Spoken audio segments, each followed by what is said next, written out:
Otro día, otro programa extraordinario con otro invitado extraordinario. Hoy tenemos al físico Alex Ribeiro del podcast, para mí, repito, uno de los top, sino el top de España, no diré en España, en español, que es Astrobitácora. ¿Qué tal, Alex? ¿Cómo estás?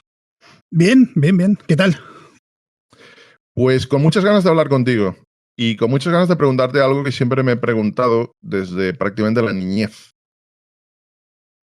¿El pasado existe? Pero déjame que acote esto.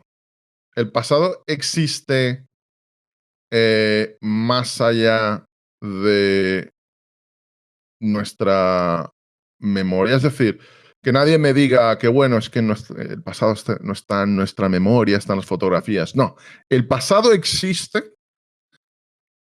Es que, claro, por la pregunta tienes que distinguir entre si existe el pasado y si podemos acceder al pasado.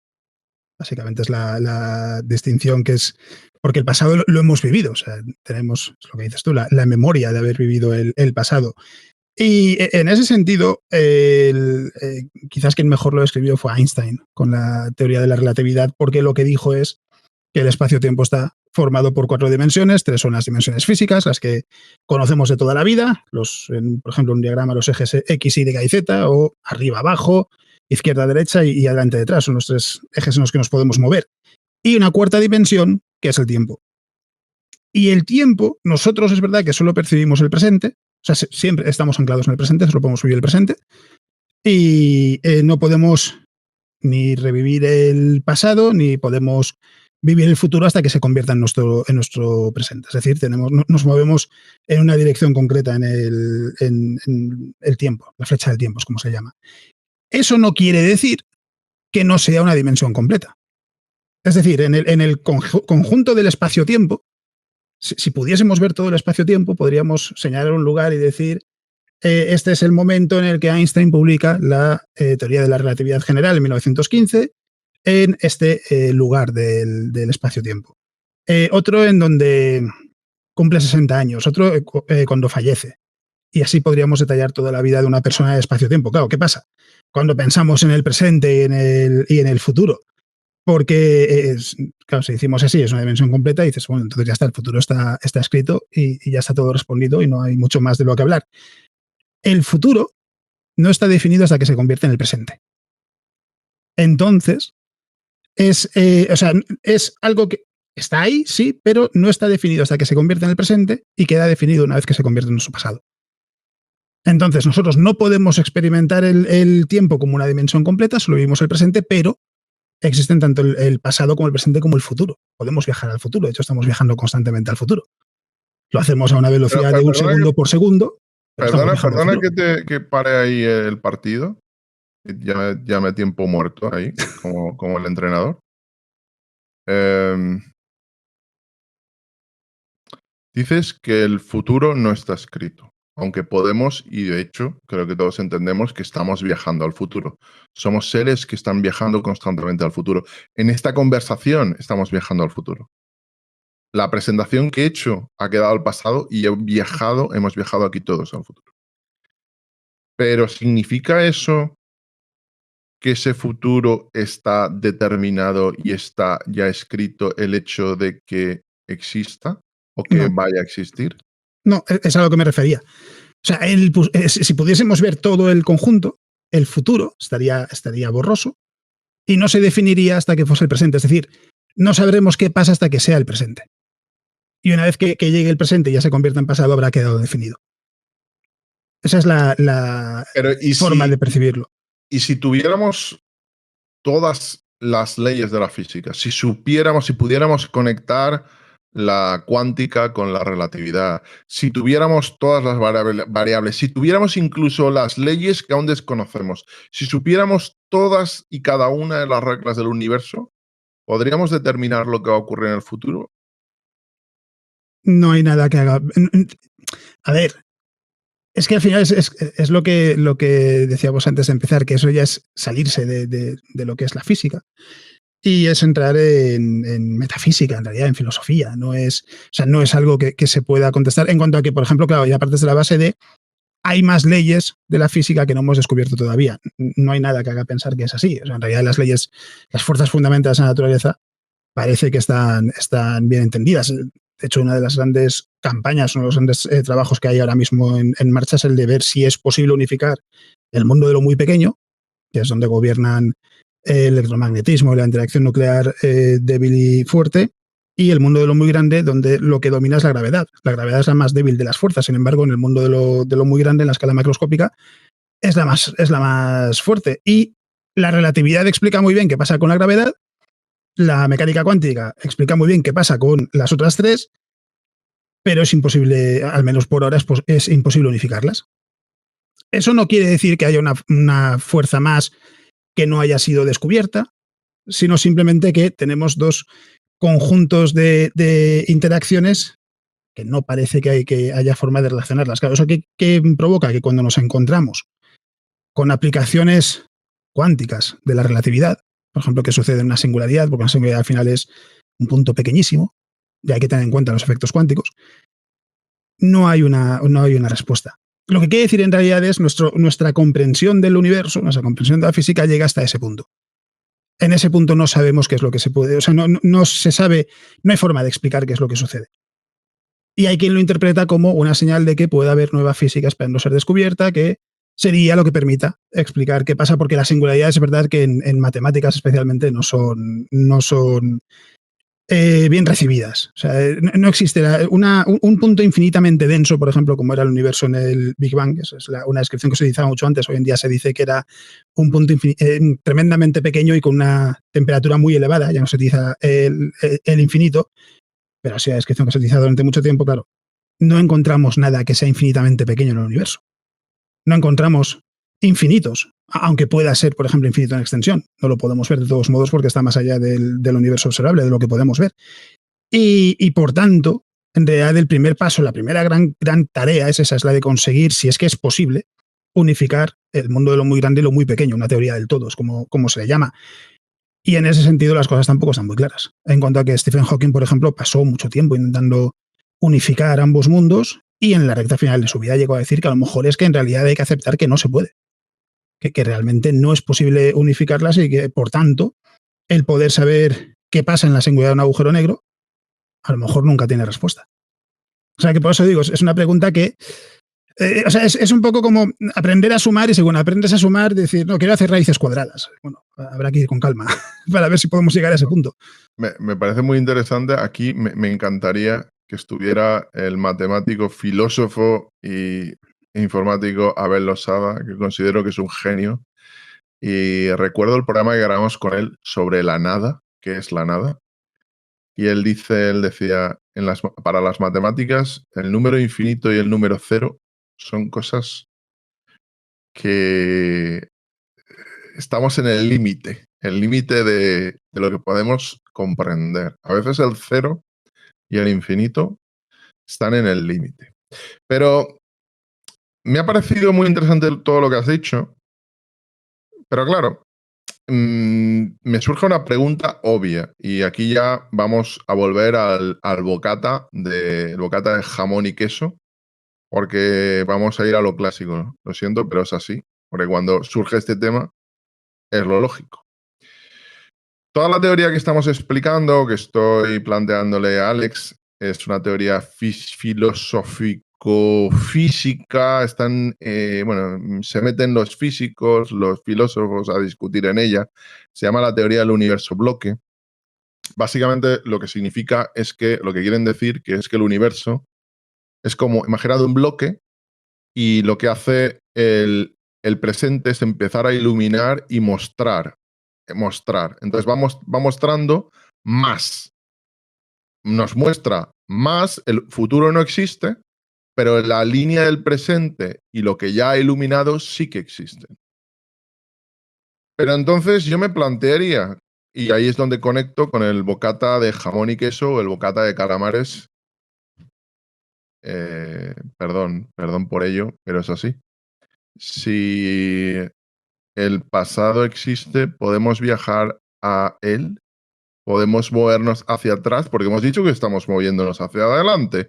Hacia adelante creo que no hay dudas de que estamos viajando en el tiempo. Es cierto que cuando hablamos de viajar en el tiempo al futuro, lo que nos imaginamos en las películas es viajar muy rápido.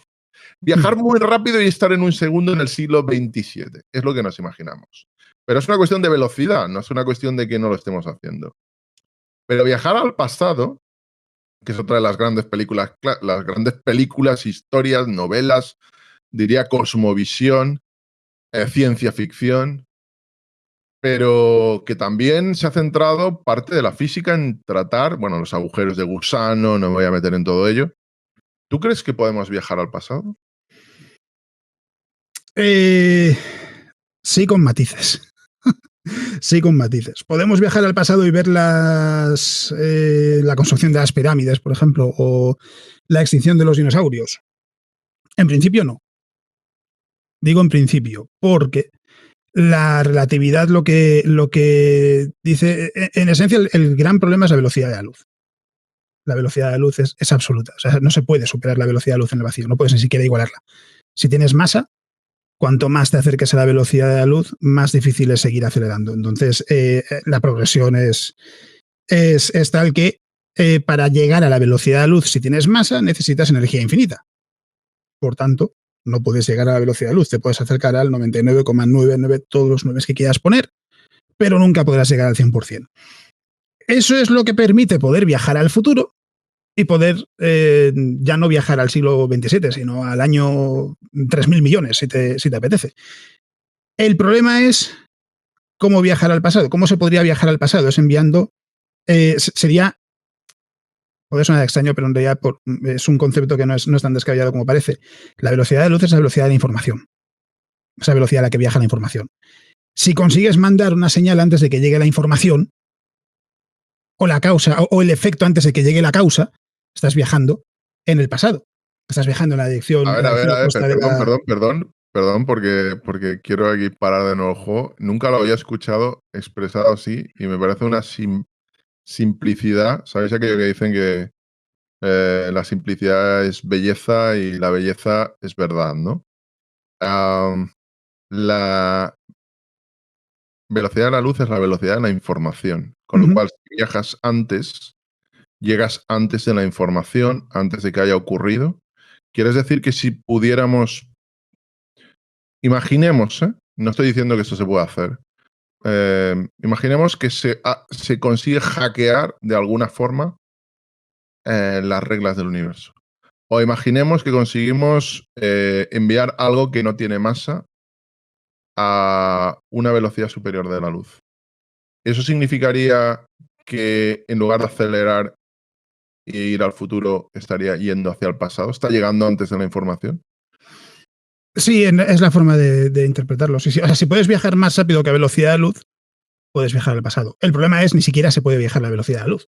O sea, como mucho te puedes acercar mucho a la velocidad de la luz, pero no se puede igualar. Y luego además hay otras consideraciones que no he mencionado, que es la de si, por ejemplo, un ser humano podría aguantar. Quiero decir, a esa velocidad incluso las partículas más pequeñas son como balas.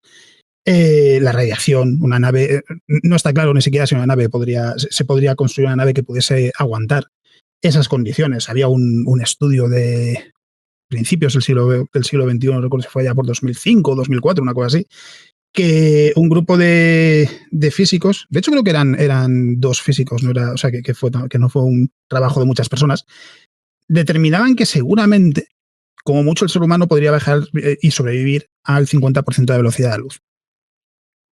Hay que sujetarlo con pinzas en cuanto a que es un trabajo en el que hay muchas cosas que suponer, faltan muchas cosas por entender y por resolver, sobre todo en lo que tiene que ver con materiales que pudiesen soportar ese entorno, etcétera, etcétera.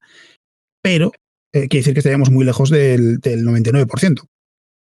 Habiendo dicho eso, a la hora de pensar en viajar al pasado, claro, si no podemos viajar más rápido que a velocidad de luz, olvídate, ya está, ya no se puede viajar al pasado. Y ahí es donde entran los agujeros de gusano.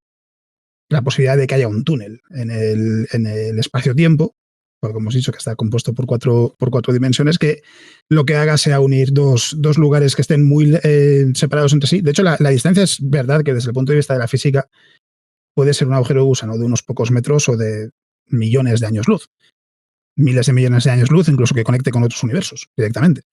En ese Pero caso... un agujero de gusano, perdón, sería entonces como tomar un atajo. Sería Sí, como... sí. Hay un ejemplo. Es que no sé si tengo aquí alguna hoja que pueda utilizar. Porque tengo un montón de hojas, pero vamos, imaginemos que tenemos un folio. Voy a aprovechar que tengo aquí uno. No puedo pintarrajearlo porque tiene cosas que necesito, pero vamos, imaginemos que tuviésemos un papel, ¿no? Que dibujamos un punto en cada extremo, claro, como la forma más rápida de conectarlos.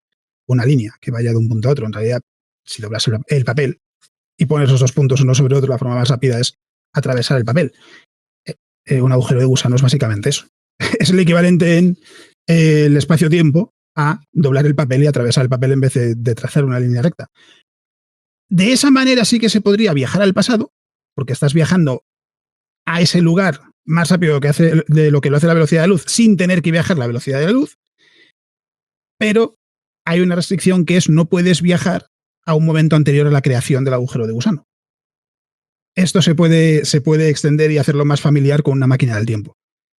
La máquina del tiempo es un concepto que resulta mucho más familiar y en realidad una máquina del tiempo se puede entender como un agujero de gusano del que tenemos la entrada del agujero de gusano que está anclada en el momento en el que se creó en el espacio-tiempo.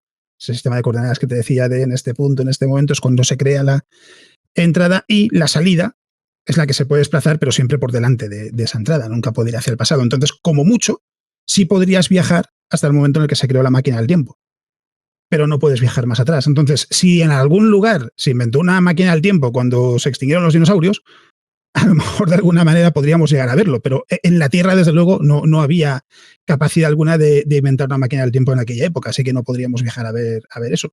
O sea, sí que hay formas de contemplar el viajar al pasado, pero sería con esa limitación de si de alguna manera se consigue hacer un agujero de gusano que sea estable, que se pueda atravesar, que tampoco está claro, y que podamos navegar por él, podríamos volver como mucho al momento en el que se creó.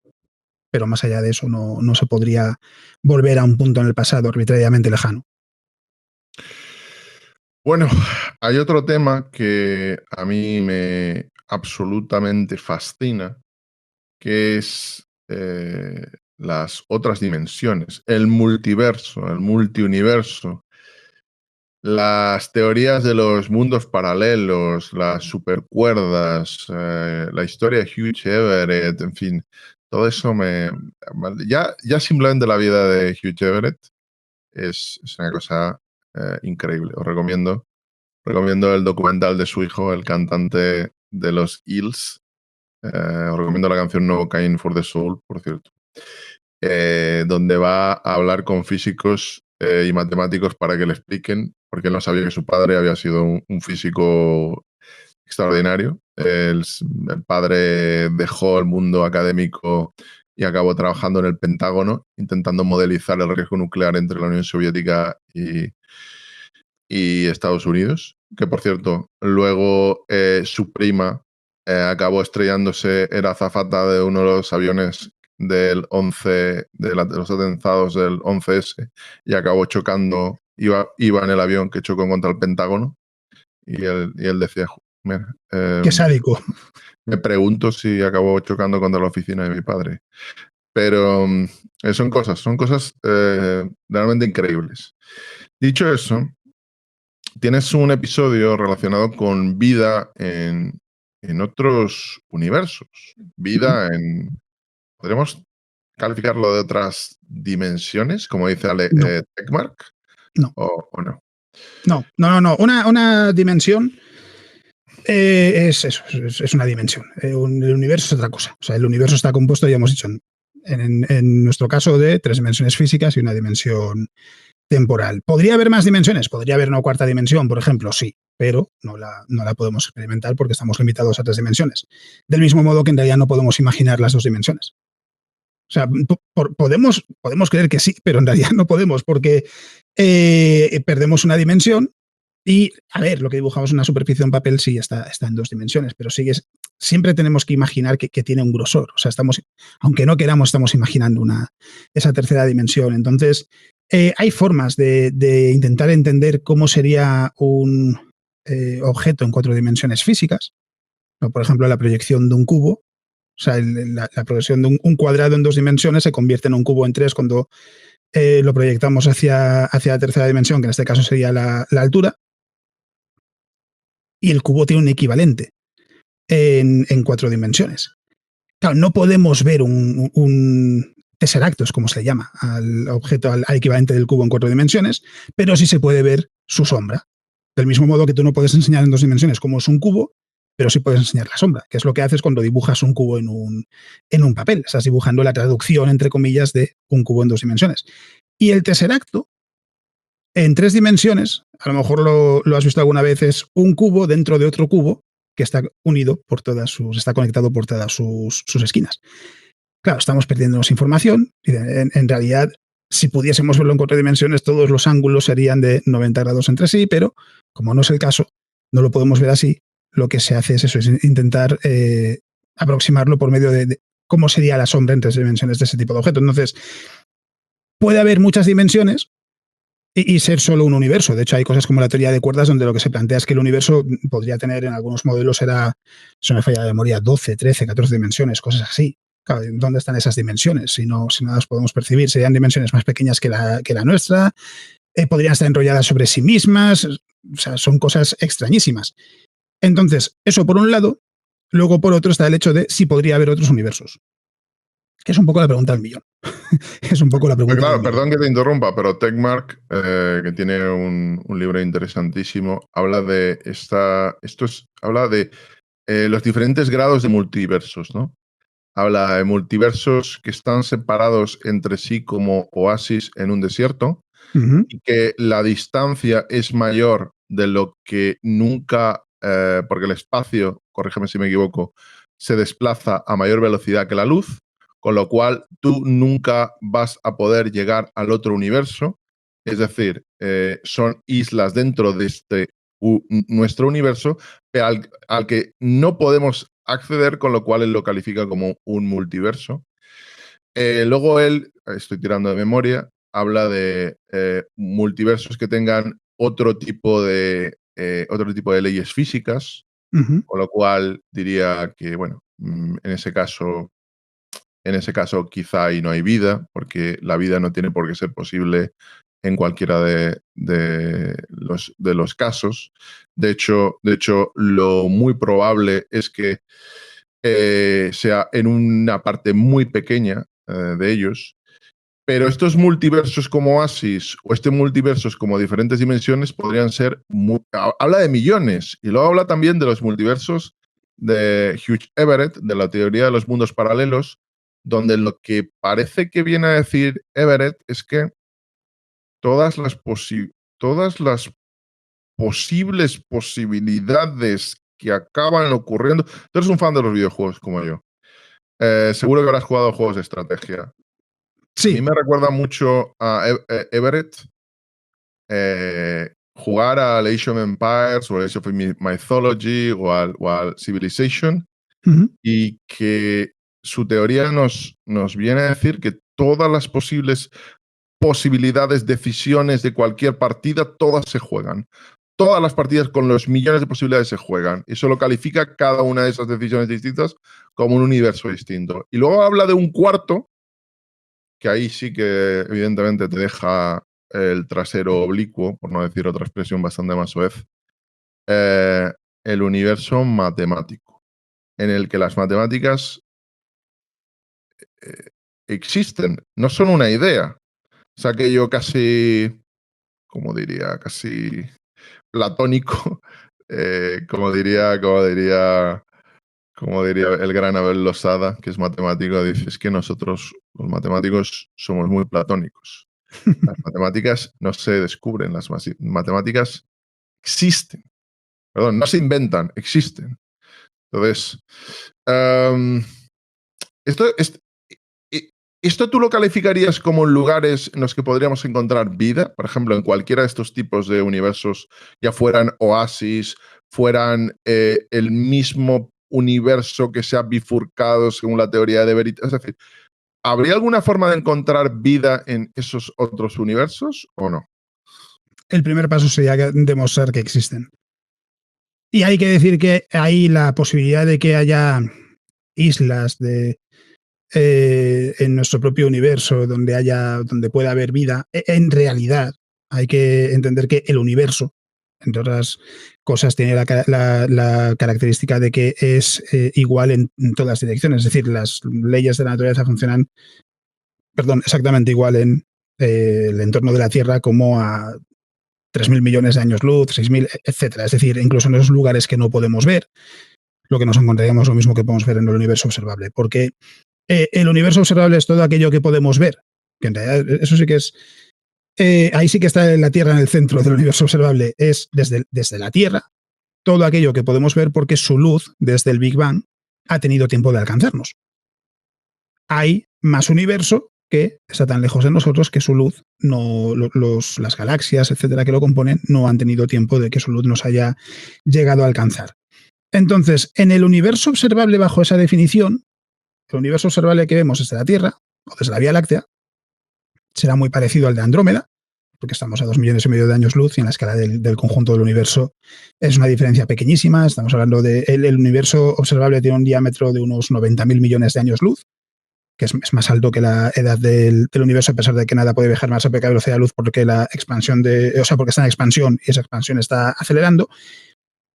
Sin embargo, el universo observable de una galaxia que esté a, qué sé yo, 10.000 billones de años luz, seguramente se verán cosas que, debería ser así, se verán cosas que no podemos ver nosotros porque su luz no nos ha alcanzado, y sin embargo, nosotros veremos cosas que tampoco se pueden ver desde allí.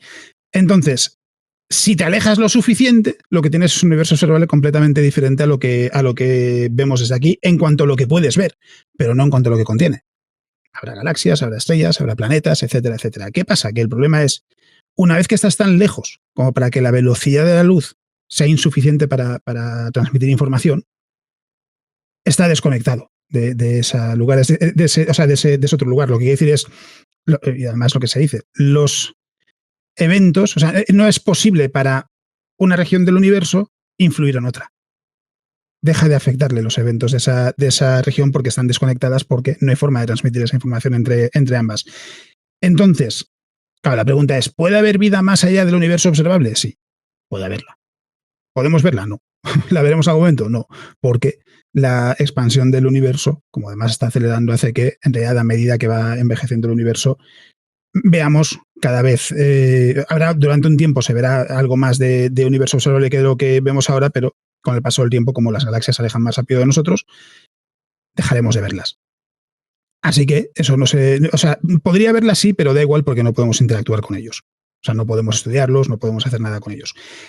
En el caso de otros universos que sean diferentes al nuestro, el primer paso es demostrar que existen. Claro, luego ya hay que pensar, bueno, ¿y cómo se puede plantear que existen otros universos? Hay que encontrar oportunidades para plantearlas. Hay muchas, algunas gustan más, algunas gustan menos, porque, por ejemplo, en el Big Bang hay un momento, justo cuando comienza el Big Bang, en el que el universo de repente pasó de tener un tamaño que era inferior al de un átomo a medir años luz, a tener un tamaño del universo observable de años luz. Y fue en muchísimo menos de un segundo. De hecho, fue muchísimo menos de una milésima de segundo.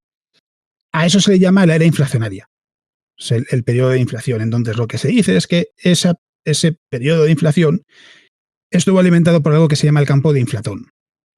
Aquí lo importante en realidad es simplemente quedarnos con esa idea de que fue ese campo de inflatón lo que provocó la inflación del universo. Y lo que dice la teoría es que el campo de inflatón no pudo agotarse en la inflación del universo. Y debería ser algo que siga en marcha, que permita que haya inflación de otros universos. Es decir, es una forma de explicar cómo se puede pensar en la posibilidad de que existan otros universos, pero claro, no hay forma de acceder a esos universos, no hay forma ni siquiera está claro cómo se podría demostrar que existan. Y además hay también científicos que no están de acuerdo con la idea de la inflación, porque dicen que es que el problema es que no se puede rebatir. En el sentido, y es verdad, esto además es que he estado hablando de eso esta semana, en el podcast que he estado grabando de esta semana, que el inconveniente de todo eso es que cada vez que hay una observación nueva que hace que sea necesario ajustar la inflación, se ajusta y ya está, no pasa nada. Claro, lo que dicen, hay científicos que dicen, bueno, es que eso es... no es elegante, vamos a dejarlo ahí. No es elegante, entonces claro, buscan otras alternativas para que no sea necesario recurrir a la inflación, pero es verdad que la era inflacionaria permite explicar por qué el universo es como es. Si de alguna manera alguno de esos mecanismos permiten que haya otros universos, el primer paso es conseguir demostrar que existen. Supongamos que se consigue. El segundo es entender cómo se puede acceder a esos universos, que tampoco está claro cómo se podría hacer, porque sí, ya he dicho antes, un agujero de gusano podría conectar dos universos diferentes. En principio sí. El problema es que un agujero de gusano solo se podría crear con energía negativa. La energía negativa no existe. Entonces, en principio, primero hay que encontrar algo que no se sabe ni siquiera si existe, porque se habla de que puede haber otros universos, pero no tiene por qué. O sea, nuestro universo puede ser el único que exista. Y aun si los hubiese, habría que encontrar una forma de poder desplazarnos a ellos. Luego también sí que se plantea, pensando en el multiverso, hay quien dice también, por ejemplo, que hablaba antes de la singularidad. Hay dos puntos, nos encontramos con la singularidad en el centro de un agujero negro y en el Big Bang. Y hay quien dice, ¿y si ambas estuviesen relacionadas? ¿Y si la singularidad de un agujero negro fuese la singularidad del Big Bang de un nuevo universo? Eso lo que quería decir en realidad es que cada agujero negro del universo sería el nacimiento de otro universo. Por tanto, nuestro universo vendría de la singularidad de un universo anterior. A ver, perdón. ¿Cada agujero negro sería el nacimiento de otro universo? ¿Lo he entendido bien o...? Sí, es básicamente eso. Luego habrá matices, porque no conozco todas las variantes de esto, pero seguro que habrá matices, algunos que dirán solo los agujeros negros supermasivos, cosas así, pero sí, en esencia, se puede jugar con esa idea. Claro, ahí te encuentras entonces con que la cantidad de universos que podría haber es gigantesca, pero sigues teniendo el mismo problema de que ¿puedes viajar hasta un agujero negro? Sí, puedes viajar a un agujero negro. Y a lo mejor resulta incluso que que la idea es correcta y te lleva a otro universo. El problema es más que un agujero, es una puerta. Sí, es lo que vendrían a plantear, pero claro, en realidad simplemente juega con el hecho de que, claro, es que es una singularidad en el agujero negro y en el Big Bang. Más que, o sea, en lugar de tratarlo como lo que es realmente, que es dos puntos donde la física, entre comillas, se rompe. No podemos explicar lo que pasa en esos escenarios. No quiere decir que estén conectados entre sí, pero hay quien dice, ¿y si los tuviesen? ¿Y si los tuviesen y realmente la singularidad de un agujero negro fuese la semilla, entre comillas, de un nuevo universo? Pero es volver a lo mismo. O sea, nos encontramos con que no hay forma de poder encontrar esos universos. Sí que es posible, pero también hay quien lo dice. Es que nuestro universo es habitable. Hay vida. Nuestro universo es habitable, hay vida, estamos aquí, y eso es sospechoso. Es sospechoso en el sentido de que hace falta unos valores muy específicos de las fuerzas de la naturaleza para que sea posible que aparezca la vida, para que tengas planetas con las características necesarias, etcétera, etcétera. Porque es así. Y una explicación es porque existen otros universos donde las fuerzas fundamentales de la naturaleza tienen valores diferentes. Eso quiere decir que habrá universos que nunca llegarán a tener un Big Bang, que habrá universos que a lo mejor tuvieron un Big Bang y inmediatamente volvieron a colapsar porque la gravedad era lo más fuerte con muchísima diferencia. Habrá otros universos que sí podrán tener vida, habrá otros universos que no llegan a tener ni siquiera estrellas porque las fuerzas fundamentales no sean las adecuadas.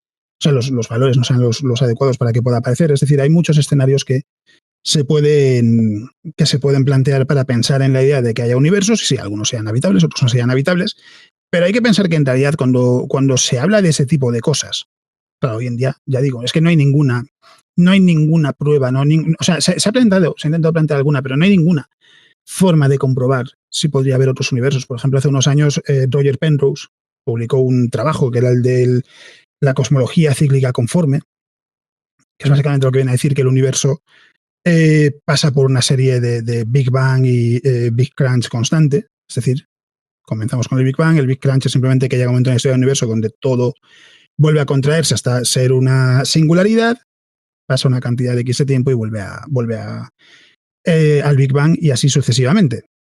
Eso quiere decir que nuestro universo podría ser el primero de esa serie o que en realidad el nuestro sea pues uno de tantos que ha habido antes de nuestro universo. Y Penrose publicaba en 2010 y pico, no recuerdo el año, 18 creo que fue, un estudio en el que decía que en la radiación de fondo de microondas, que es el nombre que tiene, es la luz más antigua del universo, no se puede ver a simple vista, pero está en todas las direcciones del universo, es la primera luz del universo, cuando el universo tenía 377.000 años. Él dice, si hubo un universo anterior al nuestro, los agujeros negros supermasivos son los últimos objetos en evaporarse, porque se van evaporando muy lentamente cuando están absorbiendo material por algo que se llama el mecanismo de la radiación de Hawking, la planteó Stephen Hawking, y es un mecanismo que es muy lento. En el caso de un agujero negro supermasivo, la escala de tiempo para que se evapore un agujero negro supermasivo que tenga una masa de 10 elevado a 11 veces la masa del Sol, o sea, una cantidad de tiempo una cantidad de masa que es bestial, es un Hubble de años. Un Hubble es 10 elevado a 100, o sea, un 1 con 100 ceros.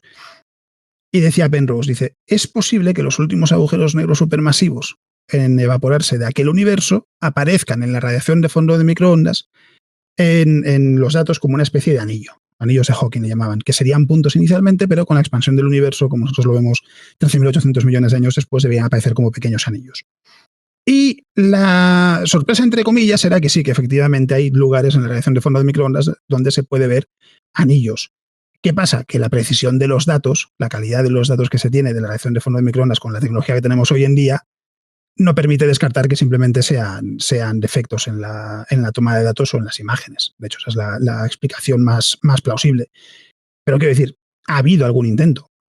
También en la radiación de fondo de microondas hay una zona que se llama la Gran Mancha Fría, porque tiene una temperatura que es ligerísimamente más baja que el resto de la radiación, y hay quien dice, ¿y si esa fuese la cicatriz de una colisión de nuestro universo con otro universo? O sea, quiero decir, al final, para cosas que no está muy claro por qué están ahí, se plantean explicaciones, y algunas pues, son muy razonables y otras son más exóticas, y dentro de las más exóticas a menudo aparecen las de otros universos. No quiere decir, sin embargo, que sea algo que se pueda comprobar. De hecho, ya digo, se planteó, ¿y cómo sabemos que tendría ese aspecto, la cicatriz de una colisión entre universos? O sea, ese es el problema de toda esta historia.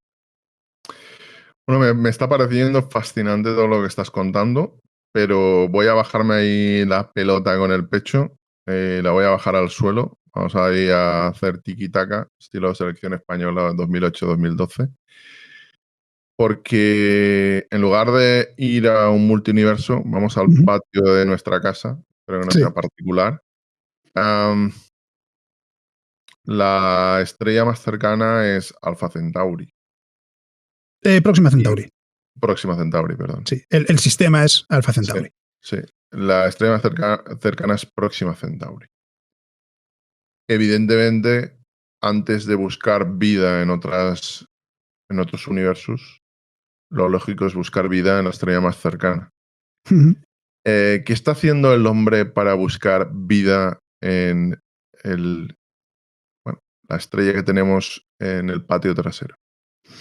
En realidad, lo que es buscar vida ahora mismo en Próxima Centauri. Al menos planetas, al menos algún indicativo de que pueda haber algo relacionado con la vida. Planetas de hecho se han descubierto. El primero fue Próxima B, que fue del que se le dio muchísimo bombo, además, porque claro, resulta que es un planeta por características parecido a la Tierra, no quiere decir que sea habitable, porque además Próxima Centauri es una enana roja, es una estrella que es más pequeña que el Sol, es más fría, es más tenue. La órbita de Próxima B está en la zona habitable, pero está mucho más cerca de su estrella que la Tierra del Sol. Al ser una estrella mucho más pequeña, tiene que estar mucho más cerca, y de hecho está muchísimo más cerca de lo que Mercurio está del Sol. Y el problema con las enanas rojas es que son estrellas muy violentas, por extraño que pueda parecer, sobre todo en su infancia, y en realidad todas las enanas rojas son jóvenes. Esto también se puede decir. Todas las enanas rojas son jóvenes porque incluso las enanas rojas más masivas viven muchísimo más que el Sol. Las enanas rojas más masivas se dice que son las estrellas que tengan aproximadamente, según a quien preguntas, el punto de corte está más o menos en la mitad de la masa del Sol. ¿Puedes explicar exactamente qué es una enana roja? Sí, es lo que está diciendo. Son las estrellas menos masivas del universo. Son estrellas, es decir, están fusionando helio en su interior, el hidrógeno que acumularon durante su formación. Básicamente alcanzaron la suficiente masa como para que en su interior, en su núcleo, se desencadenase la fusión de hidrógeno en helio. Y estas estrellas son muy pequeñas en cuanto a tamaño. De hecho, tienen un tamaño parecido al de Júpiter. En algunos casos, por ejemplo, la estrella TRAPPIST-1 es prácticamente como Júpiter. Júpiter tiene un diámetro de 140.000 kilómetros. El TRAPPIST-1 es algo parecido. No recuerdo si era un poquito más grande, un poquito más pequeña, pero vamos, estaba ahí. Y sin embargo, el Sol de principio a fin vivirá 10.000 millones de años. De hecho, ahora mismo tiene más o menos 4.500 millones de años, o sea que está a mitad de su vida. Es una estrella de mediana edad, podríamos decir. Una estrella como Próxima Centauri o como TRAPPIST-1, en el caso de Próxima Centauri, de hecho, se ha intentado calcular y el consenso parece estar en que podría vivir aproximadamente unos 4 billones de años. O sea, 4 millones de años. Es una salvajada. Entonces, claro, una estrella que tiene, además no recuerdo cuál es la edad exacta de Próxima Centauri, pero era un puñado de miles de millones de años, que decir, no llega a 10.000 millones de años ni nada por el estilo. Las enanas rojas más viejas tendrán como mucho 13.700, 13.600, algo así, millones de años, porque lo que se plantea es que las primeras estrellas del universo como mucho pudieron aparecer, como muy pronto se dice, con unos 150 millones de años después del Big Bang, así que 13.800 le quitas eso, 13.650 millones de años, como mucho, y en realidad seguramente al menos las que podemos encontrar a nuestro alrededor son más jóvenes. Entonces, son estrellas jóvenes.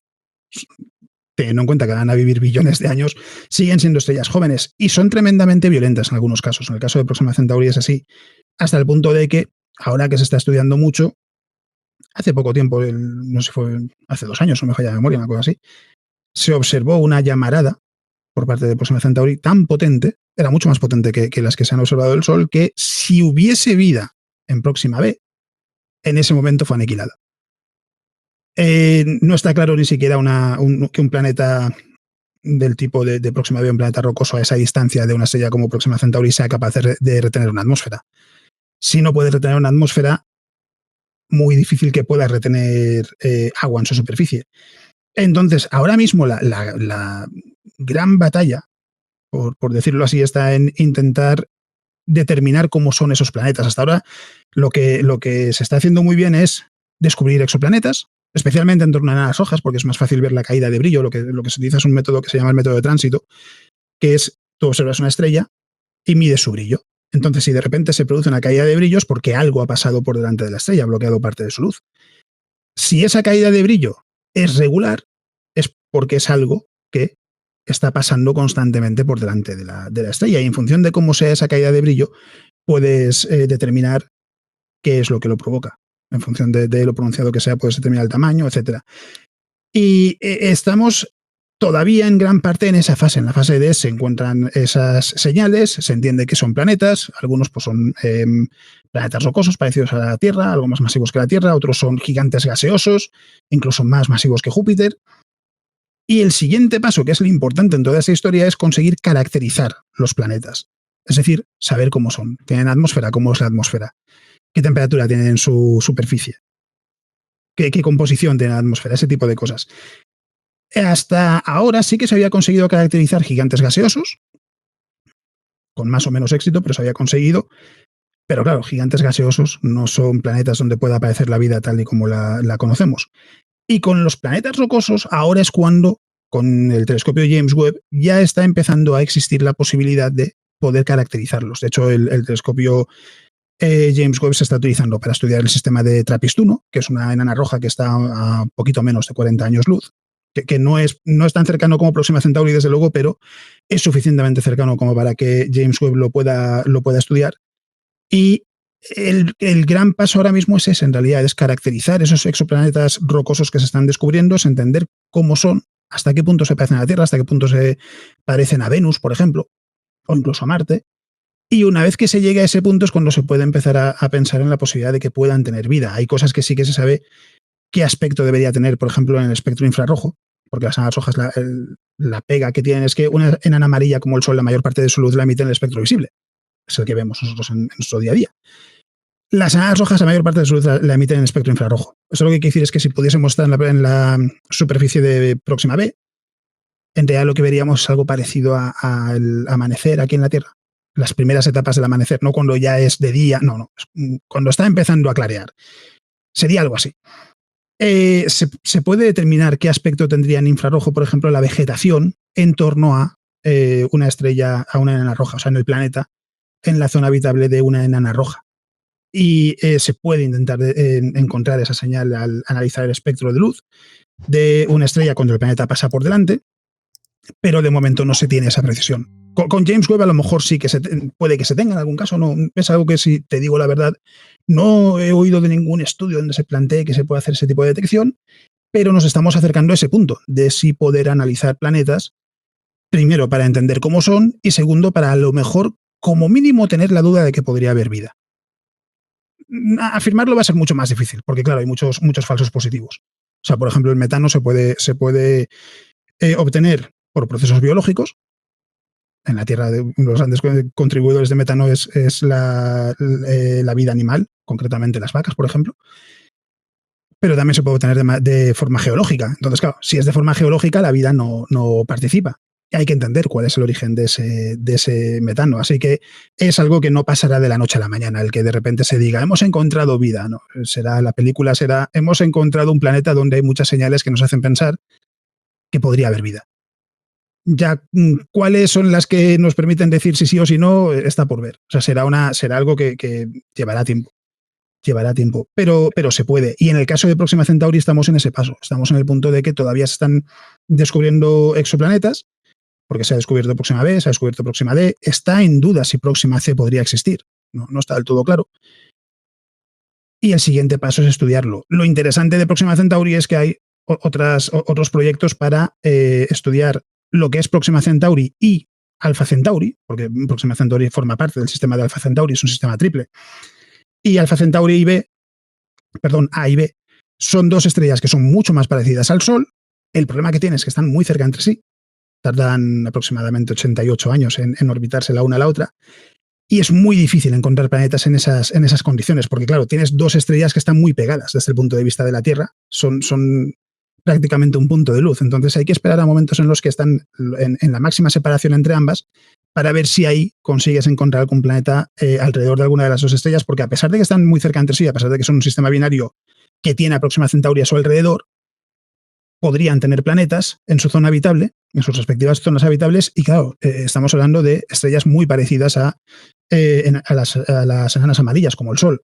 Ahí es mucho más fácil pensar en que a lo mejor sí que podría haber vida, en cuanto a que ya sabemos que en el caso del sistema solar es un planeta habitado, que es la Tierra, en torno a una enana amarilla. Claro, pero a mí de todo este tema, lo que me fascina es que, corrígeme si me equivoco, pero la demostración, no la idea, la demostración de que había planetas fuera del sistema solar no ocurre hasta, creo que principios de los años 90, finales de los años 80 del siglo XX. 1992. Es decir, que la demostración de que había planetas fuera de nuestro sistema es algo que ha ocurrido durante la vida de prácticamente todos los que están en este chat. De cualquier persona que tenga más de 30 años. Más de 30 años. Ha Eso, ocurrido. ojo, descubrimiento de planetas. Porque en realidad el primer sistema que se descubrió fue 3 planetas en torno a un púlsar. Un púlsar es una estrella de neutrones, es el cadáver de una estrella más masiva que el Sol que ha llegado al final de su vida. Hubo que esperar un poquito, no fue mucho más, fue en el 93, si no me falla la memoria, cuando ya sí se descubrió un planeta alrededor de una estrella como el Sol. O sea que ni siquiera el primer descubrimiento fue en torno a una estrella como el Sol, fue en torno al cadáver de una estrella más masiva que el Sol. Claro, en esas circunstancias yo a veces me planteo, ¿está ocurriendo como ocurre en general en la física, que pensamos que nunca podremos hacer algo, pero en el fondo lo que pasa es que pensamos que toda la realidad es nuestra habitación, luego nos damos cuenta que hay un apartamento, luego vemos que hay un edificio, luego vemos que hay un barrio, luego vemos que hay una ciudad, luego vemos que hay un país, vamos haciendo un zoom out, nos vamos alejando y vamos viendo que la realidad es mucho más compleja de lo que pensábamos.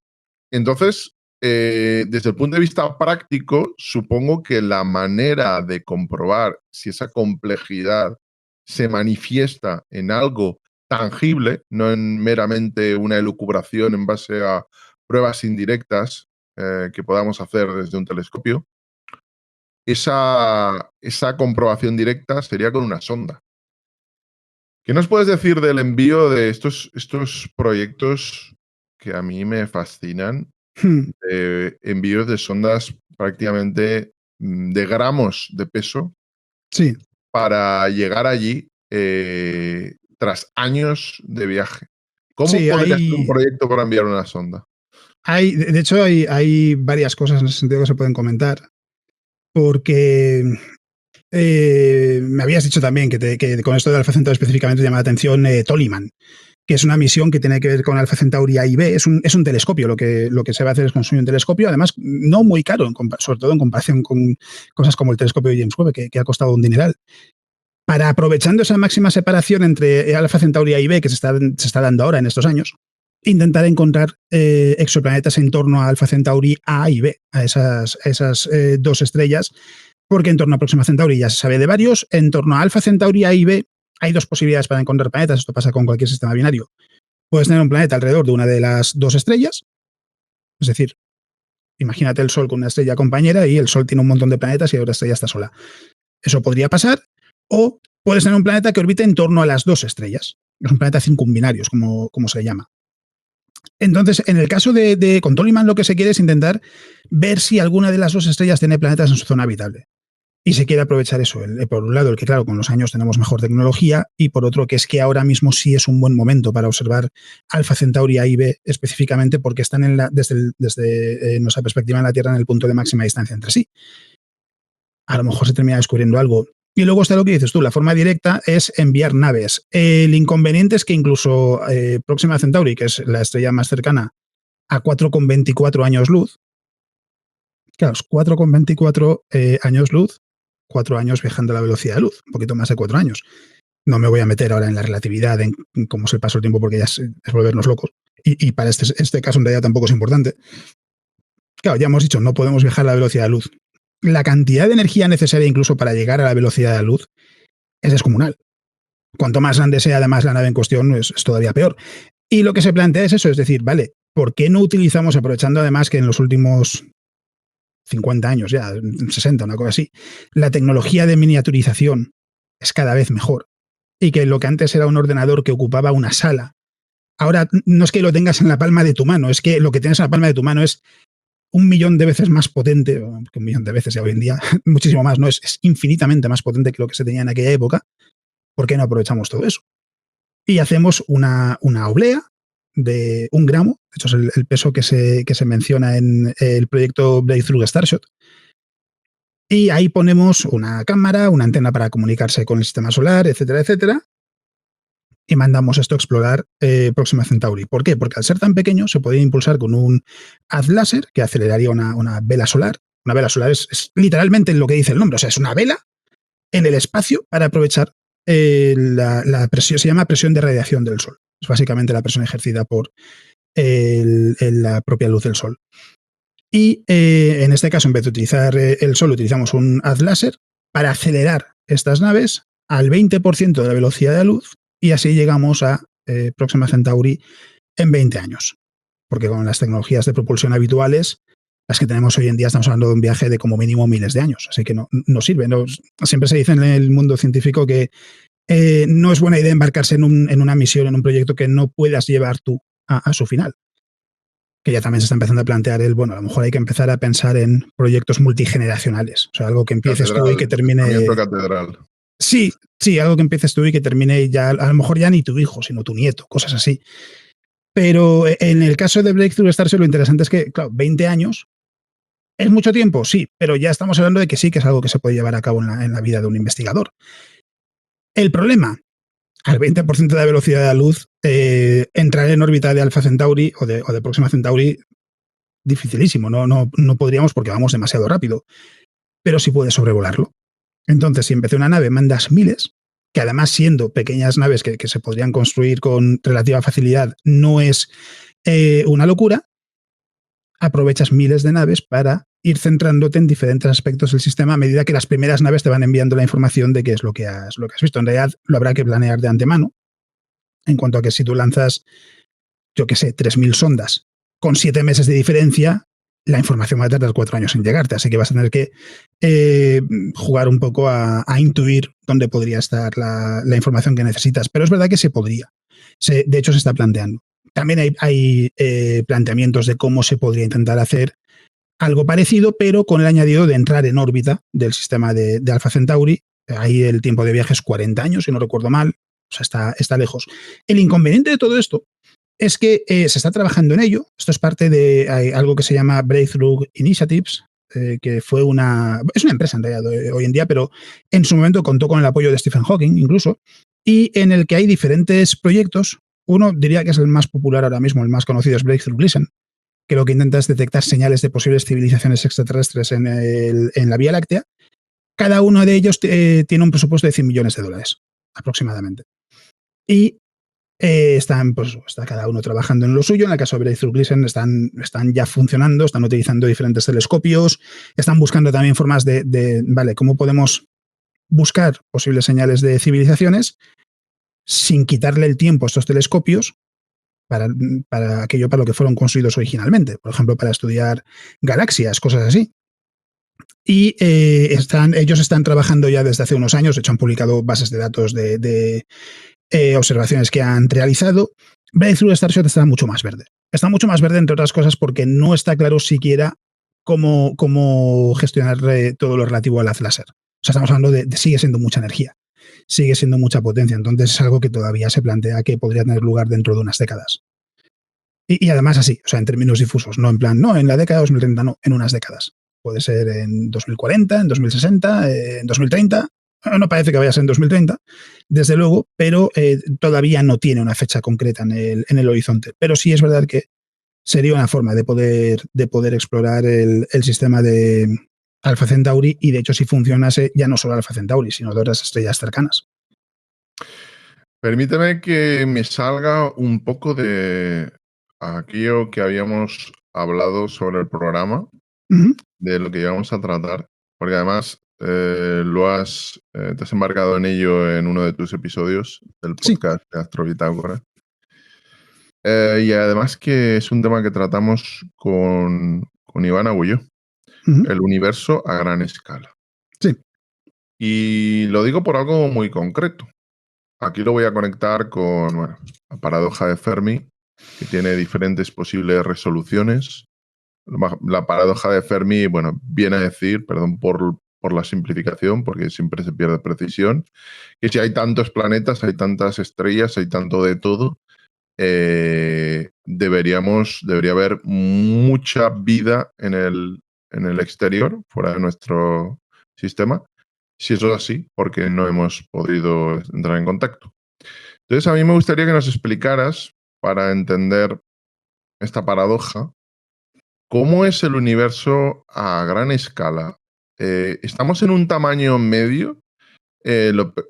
¿Cómo es el universo si pudiéramos hacer un alejamiento, un zoom out, y ver el conjunto de todo el universo, y no solo nuestra galaxia? A ver, porque ahí son varias cuestiones. En realidad, cuando se habla del universo a gran escala, se habla del estudio de las estructuras más grandes del universo. O sea, se habla de cúmulos de galaxias para arriba. Es decir, estamos hablando de unas... Sí, estamos hablando de una escala en donde las estrellas, planetas y casi las galaxias son irrelevantes. Entonces, por un lado está eso, que es una rama de la astronomía que se encarga de estudiar el universo en su conjunto. Y ahí, claro, lo que se dice es, si pudiésemos ver el universo en su conjunto como si fuese un objeto a una distancia, ¿qué aspecto tendría? Esto es relevante para cosas como, por ejemplo, cuál es su futuro, cómo va a evolucionar en el futuro, cuál podría ser su destino último. Pero en realidad, en cosas como, por ejemplo, lo de qué pasa con la paradoja de Fermi no tiene nada que ver. En el caso del conjunto del universo a gran escala, hay básicamente tres posibilidades. En función de la cantidad de la densidad media de la materia en el universo en comparación a lo que sería la densidad crítica. Si la densidad de la materia es superior a la densidad crítica, lo que se dice es que el universo es cerrado. Un universo cerrado sería, por ejemplo, es como una esfera. O sea, una esfera es un objeto cerrado. Además es que se dice en inglés que es finito pero ilimitado. La Tierra es un ejemplo. Es un objeto finito, es una esfera, pero te puedes mover en cualquier dirección sin que te encuentres con un muro que te impida seguir moviéndote. Eso es un objeto que es finito pero es ilimitado. El universo podría ser algo así. En 4 dimensiones. Aquí sí que estamos hablando siempre de en 4 dimensiones. Porque ya sabemos que tiene 3. vemos esas tres, pero cómo sería el universo en esa cuarta dimensión si se pudiese ver. Si es la densidad media de la materia igual a la densidad crítica, es decir, si es igual a 1, lo que se dice es que el universo es plano. Claro, plano en 3 dimensiones. No quiere decir que tenga 2 dimensiones y ya está, porque lógicamente eso no es lo que percibimos. Eso lo que quiere decir es que podría ser finito, podría haber algún punto en el que de alguna manera haya un límite, o podría ser infinito en extensión. No es incompatible con el hecho de que hubiese un Big Bang, que es algo que descoloca mucho a la gente, porque dice, bueno, pero ¿cómo puede ser infinito en extensión si decimos que se expande desde el Big Bang? ¿Cómo es posible que algo infinito se expanda? Y tiene sentido si se entiende que en realidad la expansión, cuando se habla de expansión del universo, lo que se está diciendo es que lo que en el Big Bang, o poco después del Big Bang, era una distancia de 30 centímetros, dos objetos separados por 30 centímetros, hoy en día están separados por poner una cifra, 3.000 años luz. Eso es la expansión del universo. Por eso puede ser infinito en extensión y aún así estar en expansión. Y la otra posibilidad es que la densidad media sea inferior a la densidad crítica, en cuyo caso es un universo abierto. Abierto, las mejores comparaciones que se suelen utilizar son el de imaginar que es algo así como una especie de herradura o un sillín de montar para caballos. Es decir, en realidad hay otra forma de expresar todo esto, que es si tú trazas 2 líneas paralelas, en un universo cerrado se terminarán encontrando. En un universo plano se mantendrán paralelas en la distancia y en un universo abierto se separarán. ¿Vale? Eso es básicamente la historia de todo esto. Y hubo un telescopio llamado BIMAP, también se utilizó el telescopio Planck, si no me falla la memoria ahora mismo, pero BIMAP específicamente dio una muy buena medición de cuál puede ser la geometría del universo, que es como se llama esto. Y lo que se ha visto, con un margen de error del 0,4%, que es muy pequeño, sí, es que el universo es plano. Es decir, si trazamos 2 líneas, se mantendrán paralelas en la distancia. Eso quiere decir que el universo, en principio, no tiene curvatura que podamos apreciar. Eso sí, podría ser curvado, podría ser tanto cerrado como abierto, y que simplemente nosotros veamos una parte tan pequeña del universo que no percibamos esa curvatura. Si es así, el volumen de universo que observamos, el universo observable, es una parte insignificantemente pequeña del conjunto del universo, porque es la única forma de que no podamos apreciar esa curvatura.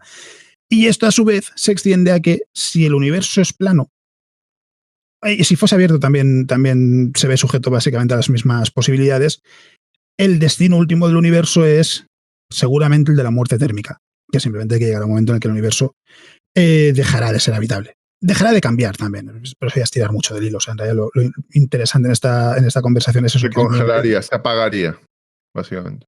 Algo así. O sea, en realidad simplemente llegaría un momento en el que ya dejaría de cambiar, en el que sería imposible que hubiese trabajo físico. O sea, no trabajo de ganarnos el pan el día a día, sino que sería imposible que siguiese habiendo trabajo. Es decir, se alcanzaría el equilibrio de temperatura. Ese es el escenario que parece más favorecido. Entonces, claro, el estudio del universo a gran escala sirve para entender cosas como cuál es la evolución futura del universo y su destino último. Sirve también para entender la organización del universo a gran escala en cuanto a esos cúmulos de galaxias, etcétera. Pero a la hora de cosas como, por ejemplo, la paradoja de Fermi, necesitamos bajar unos cuantos niveles, porque ahí así que lo que estamos hablando es de, con la comprensión que tenemos hoy en día de la historia de la vida en la Tierra, de la propia evolución de la Tierra, todo hace pensar que la vida debería ser abundante, al menos a nivel microbiano, en cuanto a que en la Tierra la vida apareció, se dice que hace unos 3.800 millones de años, que es más o menos cuando la Tierra ya tuvo la capacidad de ser un planeta habitable. Muy pronto. Es decir, sí. Entonces, claro, lo que quiere decir es la vida apareció tan pronto como fue posible. Es lo que debería... o sea, parece una conclusión lógica. Entonces, si no hay nada especial sobre la Tierra, y no debería haberlo, no hay nada que nos diga, de hecho eso en el estudio del universo también se dice, no hay nada que nos diga que el sistema solar es un lugar especial. Entonces lo que sucedió en la Tierra no debería ser especial y por tanto debería haber muchos otros planetas que tan pronto como pudieron ser habitables tuvieron vida, desarrollaron la capacidad de tener vida. Claro, luego ya está la pregunta de ¿y qué pasa con esa vida? La vida microbiana fue lo primero que apareció, es lo más sencillo y seguramente la impresión que se tiene hoy en día es que habrá muchos planetas que tengan vida microbiana. La vida compleja, hay que recordar que apareció hace solo unos cientos de millones de años en la Tierra. Es muy reciente en la escala geológica. Y la civilización literalmente apareció ayer en la historia de la Tierra. O sea, es todavía más reciente y además hay que tener en cuenta que se tuvieron que dar una serie de circunstancias para que apareciese la inteligencia, para que apareciese el ser humano. Claro, si eso lo extrapolas al conjunto de planetas de la galaxia o del universo en realidad, la suposición es que seguramente no habrá una cantidad particularmente grande de planetas que tengan vida compleja y que la cantidad de planetas que tengan civilizaciones será todavía más pequeña. Y luego ya las cifras, pues es una cuestión de querer ponerle límites según nos guste más o menos la previsión, o sea, la predicción a la que queramos llegar. Porque, claro, una cifra pequeña sigue siendo miles de millones de planetas. Entonces, claro, ya es cuestión de cómo de difícil es, por ejemplo, que aparezca la inteligencia. O la inteligencia, la consciencia, pongamos el punto donde queramos. Donde aparezca una civilización que sea capaz de construir tecnología, básicamente, de tener tecnología. O sea, es el gran reto de todo eso. Entonces, ya digo, hay que diferenciar entre lo que es el estudio del universo a gran escala, que va en una dirección completamente diferente, y el hecho de que haya, ya no en el universo, sino en la Vía Láctea, cientos de miles de millones de estrellas, porque eso decir que tiene 200.000 millones de estrellas, ¿cómo es posible que la Tierra sea el único planeta habitado que conocemos? Bueno, de lo que dices, hay dos cosas que me llaman la atención. La primera es que creo que le estás dando a los universoplanistas. Creo que vamos a saltar del terraplanismo al universoplanismo ya fundamentado. Y segundo, hay una de las resoluciones de la paradoja de Fermi que a mí me parecen más interesantes, de las menos conocidas, porque hay algunas que evidentemente son lógicas y vienen a decir que, bueno, la resolución de la paradoja de Fermi se centra demasiado en el espacio, es que estamos muy lejos, cuando de verdad lo que tendría que centrarse es en el tiempo. Tienes que coincidir una civilización que haya alcanzado el grado de complejidad lo suficientemente alto como para poder ponerse en contacto con otra, pero al mismo tiempo no autodestruirse, con lo cual ese ya añades una variable distinta, la de espacio y la de tiempo. Pero eso no es lo interesante. Lo interesante es la teoría de la trascensión para mí, que creo, siempre lo comento cuando hablamos de esto, hablamos de temas de física, me da la impresión de que cuando vemos la ciencia ficción y tendemos a imaginar, porque es el pensamiento humano, es el pensamiento, este ejemplo que siempre coloco de los artistas del siglo XIX a los que les preguntan, oye, ¿y cómo va a ser el siglo XXI? ¿Cómo será el año 2000? El año 2001.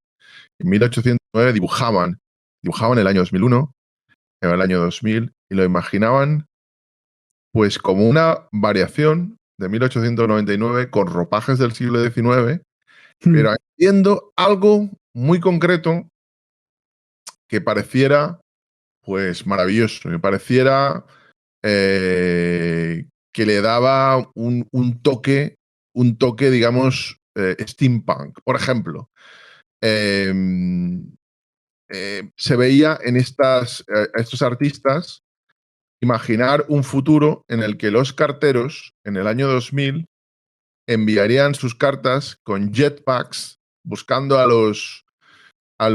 las personas que iban a recibir la misiva al cuarto piso o al quinto piso del edificio o al lugar donde fueran, pues los carteros no necesitarían subir las escaleras y viajarían mucho más rápido porque irían volando. Pero la realidad que ha ocurrido es que el proceso se ha simplificado, ha sido muy distinto. Lo que ha hecho es que enviamos información, no algo físico, enviamos datos, enviamos lenguaje binario que se mueve a través de la línea eléctrica, se mueve en nuestro ordenador y aparece. Y eso es lo que ha ocurrido de verdad. Entonces, la teoría de la trascensión lo que viene a decir es que ¿qué ocurre si una civilización alcanza el suficiente grado de complejidad para no estar interesado en el resto de civilizaciones, sino estar en su propia civilización y en poder imaginar o reconstruir o modelizar otras civilizaciones. Por ejemplo, imaginemos esta sonda o estas sondas tipo Alien y las películas de ciencia ficción, donde vemos a los científicos picando piedra cuando llegan a Marte o cuando llegan a otro planeta, que es fantástico, ¿no? Están en el año 2300 y siempre hay un minero ahí picando con un y una pala, ¿no? Pero ¿qué ocurre si simplemente se envía la señal, se envía una especie de robot y la señal llega eléctricamente mientras se mantiene en la Tierra ese ser humano? En otras palabras, ¿tú crees que estamos abordando bien la paradoja de Fermi? ¿Crees que la paradoja o la teoría de la trascensión, de que nosotros podemos modelizar o podremos modelizar el contacto con otras civilizaciones y no tendremos la necesidad de invertir tantísima energía y tanto tiempo y tanto esfuerzo en viajar a estrellas tan lejanas cuando es algo mucho más complicado comparado con lo que podemos hacer de forma digital, entre comillas? A ver, en realidad no es que no es fácil. El problema de la paradoja de Fermi a la hora de intentar responderlo es que en realidad ahora mismo no hay un punto de partida, en cuanto que lo único que conocemos es la Tierra, es el único planeta que está habitado y por tanto lo único que conocemos son las cosas que funcionan aquí. ¿Qué pasa? Que esto da pie a que, escudándonos en es que no sabemos qué es lo que podrían hacer otras civilizaciones, podemos jugar casi con la magia. Tenemos una civilización mágica, ¿cómo podríamos determinar, o sea, descubrir algo que es mágico? No necesariamente tendríamos por qué poder, claro, no una civilización mágica, ¿no? Sino que sí que hay algo que es una buena regla de juego, podríamos decir, que es todo aquello que no sea imposible, porque esté prohibido por los límites de la física, puede ser llevado a cabo de manera tecnológica. Es decir, por ejemplo, ¿podemos tener una nave impulsada por un agujero negro? Sí, es posible. Es posible. Otra cosa es que no tengamos ni idea de cómo hacerlo. Otra cosa es que no sepamos cómo se podría hacer, pero no hay nada en la física que diga que no se podría tener una nave alimentada por un agujero negro, propulsada por la energía de un agujero negro. ¿Quiere decir eso que necesariamente haya una civilización más avanzada que la nuestra que esté viajando por el universo con naves alimentadas por agujeros negros? Ni mucho menos. Ni mucho menos. No tiene por qué. Entonces, sí que es un buen punto de partida en cuanto a ¿estamos imaginando algo que está dentro de los límites de la física? Sí, vale. Entonces, ¿cómo se percibiría eso? ¿Cómo se detectaría? Se puede detectar. En el caso de, por ejemplo, no una nave que esté propulsada por un agujero negro, pero sí una civilización que esté tan avanzada como para construir una esfera de Dyson. Una esfera de Dyson es simplemente un caparazón alrededor de una estrella para recoger toda su energía. Es algo que se sabe qué aspecto tendría. La estrella en espectro infrarrojo sería más brillante que en el espectro visible. Mucho más. Porque, claro, está la estructura tapando parte de su luz. Eso se puede detectar. O sea, no sabemos cómo podríamos construir una esfera de Dyson, pero sí sabemos cómo podríamos detectar la existencia de una esfera de Dyson. Lo mismo sucede en ese tipo de casos. O sea, se puede extrapolar qué señales serían detectables para determinar la existencia de esa civilización. Pero lo importante aquí, pues decías tú, que a lo mejor el problema no es el espacio, el problema es el tiempo. Es que en realidad son lo mismo. En realidad son lo mismo porque estamos limitados por la velocidad de la luz. Entonces, una civilización que esté a 10.000 años luz de nosotros solo veremos lo que están haciendo ahora dentro de 10.000 años. Del mismo modo, eso sin embargo no impide que a lo mejor una civilización que existió, que se extinguió desde el punto de vista de la Tierra hace 5.000 años, esté a, yo qué sé, 5.500 años luz y mandase un mensaje 500 años antes de su extinción. Y nosotros recibimos el mensaje de una civilización que está muerta, que desapareció. O sea, se puede recibir el mensaje de una civilización con la que no hemos coincidido en el tiempo. El problema es el espacio. O sea, el problema en realidad aquí es que la velocidad de la luz es muy lenta. Básicamente la conclusión es esa, porque algo que a mucha gente le extraña es, bueno, pero ¿cómo es posible que no sepamos de otras civilizaciones o por qué la gente no se toma en serio, y por la gente me refiero más a los científicos, a los que dicen que es que a lo mejor los extraterrestres están en la Tierra. Claro, ¿cómo no van a estar en la Tierra, no?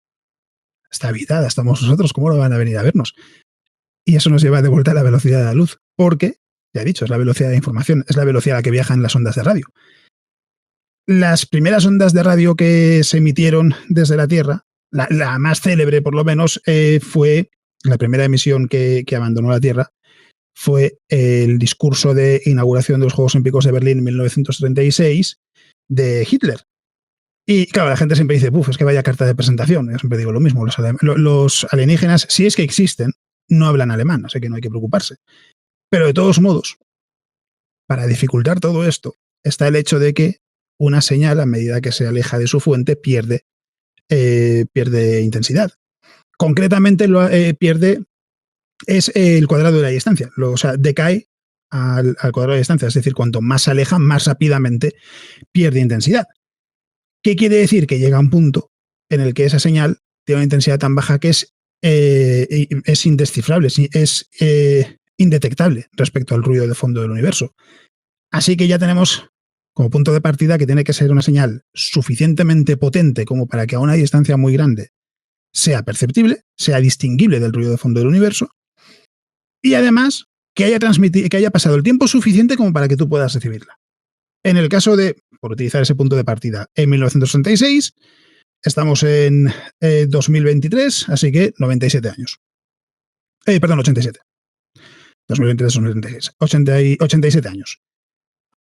Han estado viajando 87 años en una dirección. Es decir, la esfera de comunicaciones de la Tierra, porque esas señales viajan en todas las direcciones, es de un radio de 87 años luz. Es decir, solo aquellos sistemas que estén a como mucho 87 años luz de la Tierra pueden haber captado nuestras señales tecnológicas, como mucho.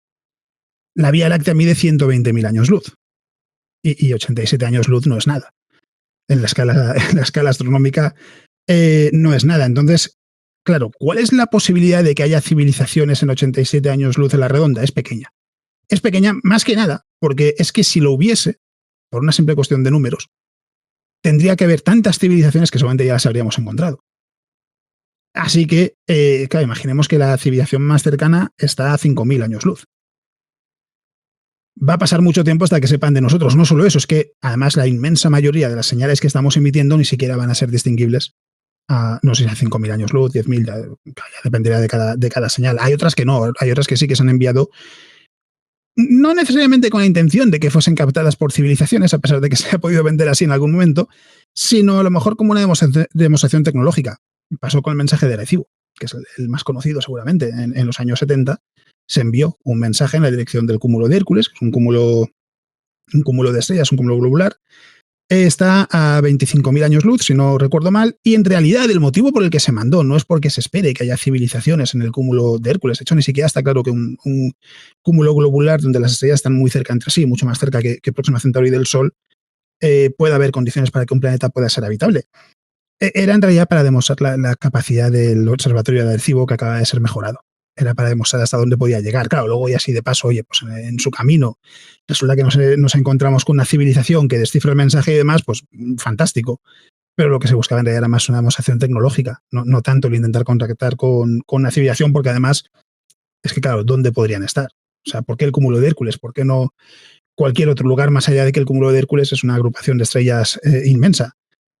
Entonces, el mayor problema es ese. Es que como estamos limitados por la velocidad de la luz, desde el punto de vista de la Tierra no ha pasado el suficiente tiempo como para que haya un porcentaje importante de la galaxia donde se puedan haber detectado las señales tecnológicas de la Tierra. ¿Eso qué quiere decir también? Si hay una civilización a 3.000 años luz, es que no sabe que estamos aquí. O sea, como mucho pueden determinar que la Tierra puede ser un planeta habitado, pero no pueden determinar que hay una civilización. Y si no pueden determinar que hay una civilización, ¿para qué van a venir a visitar la Tierra, lógicamente? Eso también tiene sentido. Bueno, chicos, creo que vamos con vuestras preguntas, pero antes me gustaría mostraros simplemente los que os había comentado, ¿no? Las predicciones del siglo XIX de cómo iba a ser el año 2000 Aquí veis una de ellas, cómo los estudiantes iban a aprender, exactamente lanzando libros que conectarían, y bueno, casi por telepatía eléctrica.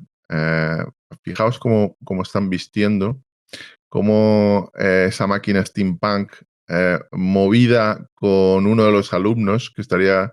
A mí me generan disonancias cognitivas este tipo de predicciones porque mezclan cosas, oye, si es tan avanzado como para hacer prácticamente aprendizaje telepático o eléctrico, porque no es tan avanzado como para tener una máquina que gire Por sí sola, por sí sola, empecé ¿no? con una manivela, sí.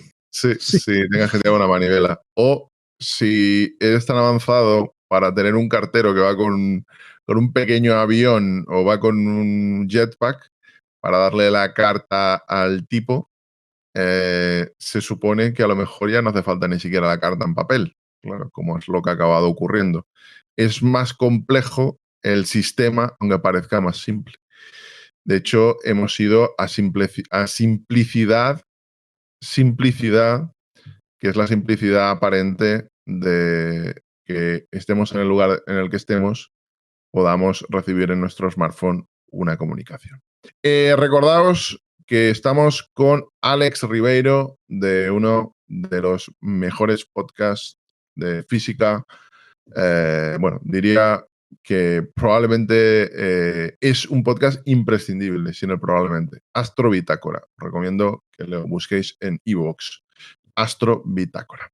Bueno, vamos con la primera cuestión a ver, lo tenía para aquí. De Zampandobo.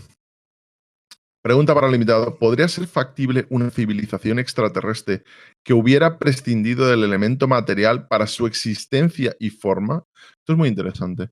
En ese caso, ¿se podría contactar con ella de alguna manera? Una civilización digital, entiendo, ¿no? Sí, pero una civilización digital seguirá teniendo un soporte.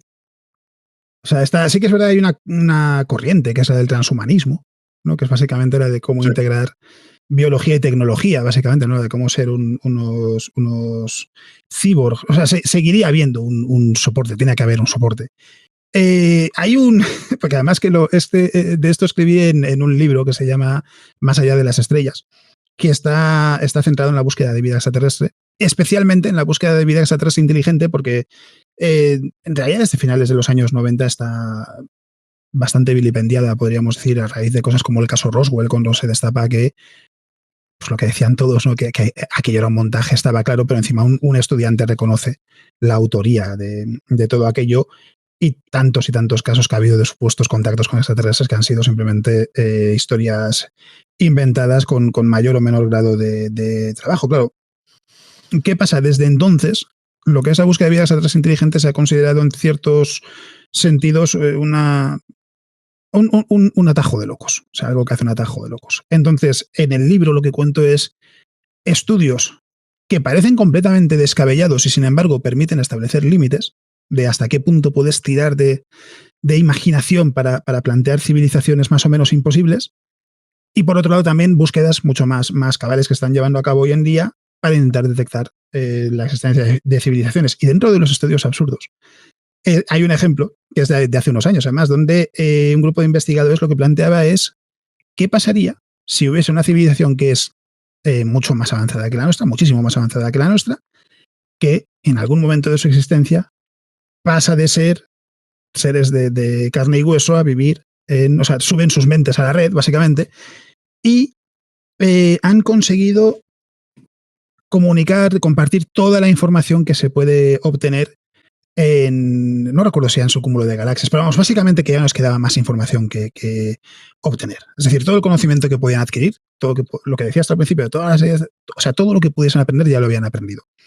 Y decían, llegados a ese punto, siendo tan sumamente avanzados, tendría sentido que esperaran a que el universo se enfríe todavía más. Porque el universo se va enfriando poco a poco. ¿Por qué? Porque con una temperatura más baja puedes realizar más operaciones en la temperatura a la que funcione el soporte. Es decir, sería más eficiente el traspaso de información, las comunicaciones y demás. Claro, decían, para eso tendrán que pasar, eran no sé cuántos miles de millones de años, no recuerdo la cifra, Y en ese tiempo tendrán que estar estivando, es como se llama, es lo inverso a hibernar. En vez de hibernación es para sobrevivir a las estaciones más frías, al invierno, en nuestro caso. A estivar es lo contrario, es para pasar, estás en reposo en los periodos más calurosos. Y tendrían que estivar durante miles de millones de años. Claro, dicen, en ese tiempo podrían surgir civilizaciones que podrían encontrarse con ellos, podrían destruirlos, tal. Así que tendrán que tener un sistema de defensa que pueda protegerlos, que no sé qué tal. Entonces empezaban a hacer números y al final decían, vale, dice, llegando a este punto, la posibilidad de que una civilización pueda estar estivando durante miles de millones de años, tal cual, es, si no cero, prácticamente cero. Y añadían la conclusión, esto es un trabajo que puede parecer absurdo, pero lo que permite es establecer límites de hasta dónde tiene sentido llegar. Tiene sentido imaginar que pueda haber una civilización tan avanzada que de repente digan, oye, vamos a estivar durante miles de millones de años para ser más eficientes para poder transmitir información. Seguramente no mucho, porque durante todo ese tiempo, al margen de la tecnología que tengan, estarían expuestos a eso, a ser atacados por una civilización que pueda encontrarles, porque no hay nada que diga que no pueda haber civilizaciones hostiles. Entonces, ¿podría existir una civilización que no sea que no tenga una base material alguna? No. No, en cuanto a que de alguna manera tiene o sea, en algún sitio tienes que almacenar esa información, sea un soporte biológico o digital. Y el cómo de avanzadas, pues es lo que digo, o sea, hay límites, o sea, tiene que haber límites por necesidad, ¿no? De hasta qué punto puedes llegar sin entrar en el absurdo. Pero la pregunta es muy buena, de todos modos.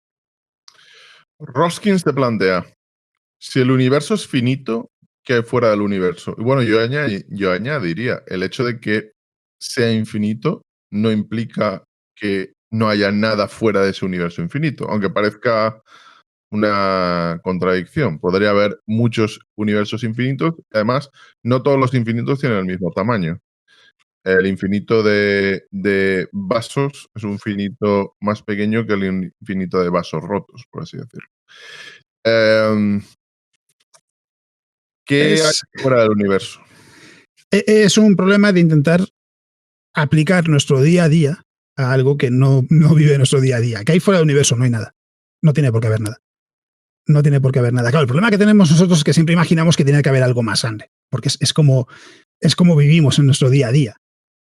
Cada cosa está contenida por algo más grande. Nosotros estamos en la Tierra es parte del sistema solar, el sistema solar está en la Vía Láctea es parte del grupo local y podríamos seguir subiendo hasta llegar a la escala más grande del universo. No tiene por qué haber nada fuera del universo, por extraño que pueda parecer. O sea, el universo no necesita estar dentro de algo más grande. Si hubiese un multiverso, estaría el multiverso, pero no tiene por qué existir. O sea, no tiene por qué haber nada. Es entre comillas, es como preguntarse qué hay más allá de la realidad. Aunque a lo mejor es un poco metafísico. No hay nada. O sea, no hay nada. No tiene por qué haber nada más allá del universo. Puede ser desconcertante, pero en realidad esa es la respuesta. No tiene por qué haber nada. Vamos con la siguiente pregunta de Voy a ser famoso. Alex, ¿la vida eterna, el más allá, no es otra cosa que la repetición infinita de cada segundo en nuestras vidas terrestres?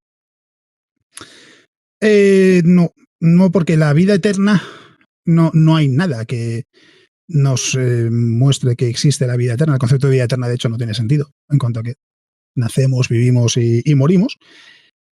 Y el más allá, que sería el lugar al que se supone que vamos después de fallecer, no hay ninguna evidencia de que exista. Vamos, pero sí, pero es que hay gente que dice que ha encontrado fantasmas. Ya, bueno, la gente dice muchas cosas. Hay que demostrarlas.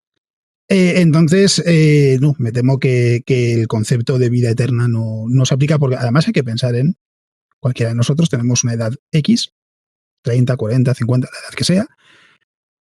No hemos existido, por tanto, durante 13.800 millones de años. ¿Nos ha molestado de alguna manera esos 13.800 millones de años de no existencia? No. ¿Nos molestarán, por tanto, los X miles de millones de años de no existencia en el futuro? Tampoco. Esto lo decía Neil deGrasse Tyson, más o menos venía a decir esto a David Letterman, creo recordar que fue, que le planteó esa misma pregunta.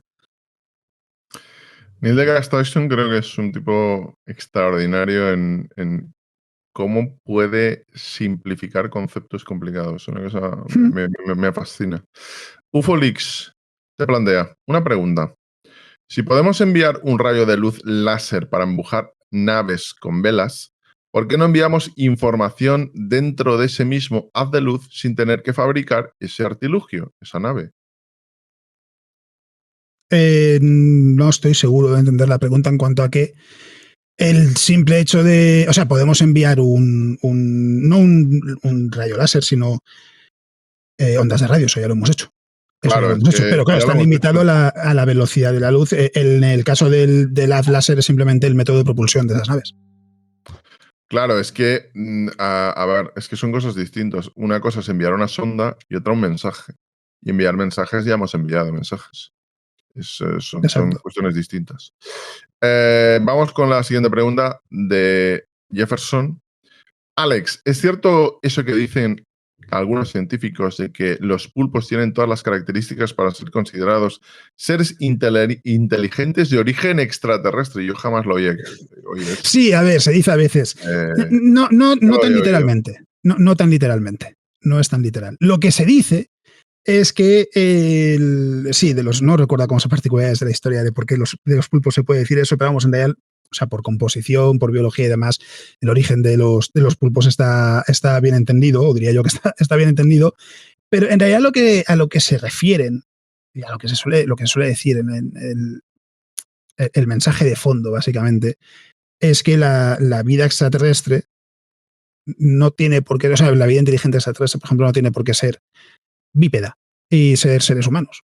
De hecho, los pulpos o los delfines, por ejemplo, también son animales que se ha visto que son extremadamente inteligentes. Entonces, claro, o sea, podemos pensar en civilizaciones y pensar en criaturas como los seres humanos, pero lo que dicen al final es que pueden ser pulpos, podría ser, y están confinados en sus océanos, podría ser, no construyen naves espaciales para viajar a otros lugares, podría ser. O sea, en realidad yo siempre por lo menos yo siempre lo he oído en ese contexto, sobre todo, ¿no? En el de la vida inteligente puede tener muchas formas, no tiene por qué ser alienígenas de color verde que son sospechosamente parecidos a los seres humanos.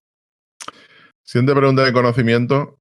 Jordi, pregúntale a Alex qué le parece la métrica de Alcubierre. De Alcubierre. Es mexicano, Miguel Alcubierre. Ah, perdón. No, además que es un tipo majísimo. A ver, es interesante el problema. La métrica de Alcubierre, para quien no sepa lo que plantea, es Explícalo básicamente. primero. Sí, Explica es lo que iba a hacer. Que la métrica de Alcubierre, en realidad, de lo que plantea es una forma de poder viajar por el espacio sin viajar más rápido que la velocidad de la luz. O por lo menos la nave no viaja más rápido que la velocidad de la luz. Decías tú antes, al principio del programa, que el universo se expande más rápido que la velocidad de la luz. Es verdad y es mentira. Por extraño que pueda parecer. Es verdad y es A ver, mentira. Sí, me explico. explícanos. Es, desde nuestra perspectiva, las galaxias más lejanas que podemos ver se alejan más rápido que la velocidad de la luz. Desde la perspectiva de esas galaxias, la Vía Láctea se aleja más rápido que la velocidad de la luz. Y sin embargo, sabemos que la Vía Láctea no se mueve ni siquiera cerca de la velocidad de la luz. Lo que sucede es que el espacio entre ambas, entre las galaxias, se expande más rápido que la velocidad de la luz, pero solo en distancias muy grandes. Si en cada uno de esos puntos de la distancia entre ambas galaxias nos colocásemos, veríamos que no se mueve más rápido que la velocidad de la luz. Es solo un efecto, si lo queremos decir así, que se manifiesta en grandes escalas por culpa de la aceleración de la expansión del universo. La cosa es, teniendo en cuenta que no hay nada que diga que ese efecto puede suceder, el de que a grandes distancias puedes ver que sí, que el espacio, no las galaxias, es decir, las galaxias se mueven por debajo de la velocidad de la luz, pero la expansión del universo es tan rápida a esas distancias que la galaxia parece alejarse más rápido que la velocidad de la luz. Ya digo, no es su movimiento, es el del espacio, expandiéndose entre ambos puntos. ¿Por qué no hacer lo mismo con una nave? Lo que plantea la métrica de Alcubierre es básicamente, si de alguna manera se podría crear una burbuja de espacio-tiempo en la que la nave viaje en esa burbuja como si estuviese surfeando una ola para poder viajar a otros lugares, porque claro, ahí es el espacio el que se está moviendo más rápido que la velocidad de la luz. Es perfectamente válido. La nave dentro de ese espacio, dentro de ese marco de referencia, ¿cómo se llama? No tiene ni que estar en movimiento, puede estar en reposo, es decir, no estaría moviéndose respecto a lo que es el espacio en el que está en la burbuja, y sin embargo podrías viajar a otros lugares. El inconveniente de todo esto, que es la métrica de Alcubierre, es que no está claro, por ejemplo, cómo se podría frenar esa burbuja. O sea, la forma de viajar es, entre comillas, comprimes el espacio por delante de ti, es decir, por delante de la burbuja, Se comprime el espacio, se estira por detrás de la burbuja y es lo que te permite viajar a grandes velocidades sin que la nave en realidad ni siquiera se tenga por qué estar moviendo. El problema es, no está claro cómo se frena y no está claro cómo se abandona la burbuja. No está claro que se pudiese, y por supuesto no está claro cómo se podría crear una burbuja de este estilo y además tan grande como para poder albergar una nave en su interior. Hay muchas dudas de que realmente pudiese llevarse a cabo algo así, y hoy en día en realidad diría que estamos en el punto en el que pasa lo mismo que con los agujeros de gusano. Habría que entender de qué forma se podría crear algo así. Vamos con la siguiente pregunta de Jefferson. Alex, al final, ¿qué ocurrió con Oumuamua? Bueno, eso, aquello fue, es historia. Sí. Resúmela un poquito porque fue un tanto psicodélico. Me faltaba ahí tomar peyote e ir volando en la alfombra del Gran Lebowski, porque la verdad es que no salía de mi asombro con todo aquello del Oumuamua. El primer asteroide interestelar que, bueno, que además se vendió o se... Por cierto, Primer objeto en realidad de interestelar, es lo que se dijo. Se dijo, y además, no recuerdo ahora el nombre del científico, era alguien de la Universidad de Harvard. Sí, Abraham Loeb. ¿Y por qué la comunidad científica le dio la espalda al asunto? A ver, resúmenos un poco aquello, que fue un tanto psicodélico. A ver, no le dio la espalda al asunto, ni mucho menos. Lo que pasa es que imagino que Jefferson se refiere al asunto de Loeb. A ver, un objeto interestelar es simplemente un objeto que viene de otra estrella, es decir, no se formó en torno al Sol. No es parte del disco protoplanetario, que es el nombre del disco de material que tenía el Sol en su infancia, que es donde se formó el sistema solar. Vale. Se detecta Oumuamua por su velocidad y su trayectoria. Se entiende que no está ligado gravitacionalmente al Sol y por tanto es un objeto interestelar. La duda en todo esto es que la mala suerte fue que Oumuamua se detectó cuando ya se estaba alejando. No se detectó acercándose. Entonces, en el poco tiempo que hay para estudiar Oumuamua, no queda muy claro si es un cometa, si es un asteroide. De hecho, hay motivos para defender tanto una postura como la otra.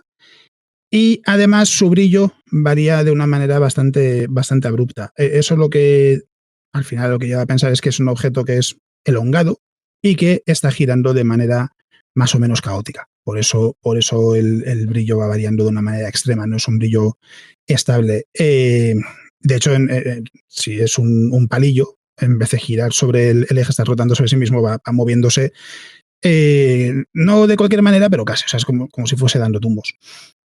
¿Qué pasa? Que en el movimiento de Oumuamua alejándose del Sol, en un momento dado dicen que es que muestra una, ¿cómo era? Aceleración, no recuerdo las palabras exactas, vamos, que básicamente que mostraba que estaba acelerando sin poder explicarse por la gravedad. Algún proceso estaba haciendo que acelerase. No quiere decir que estuviese acelerando. En realidad estaba perdiendo velocidad por la interacción gravitacional con el Sol, pero no tan rápido como debería estar perdiéndola. Claro, si no está frenando tan rápido como debe, es porque algo lo está acelerando. Y lo que se dice, aquí ya es donde aparece Abraham Loeb, y dice que puede que sea alguna reliquia de una civilización, una sonda que haya sido enviada a estudiar el entorno del Sol, porque claro, pasó suficientemente cerca de la Tierra como para que la pudiésemos detectar, etcétera, y que eso podría explicar por qué tiene esas características.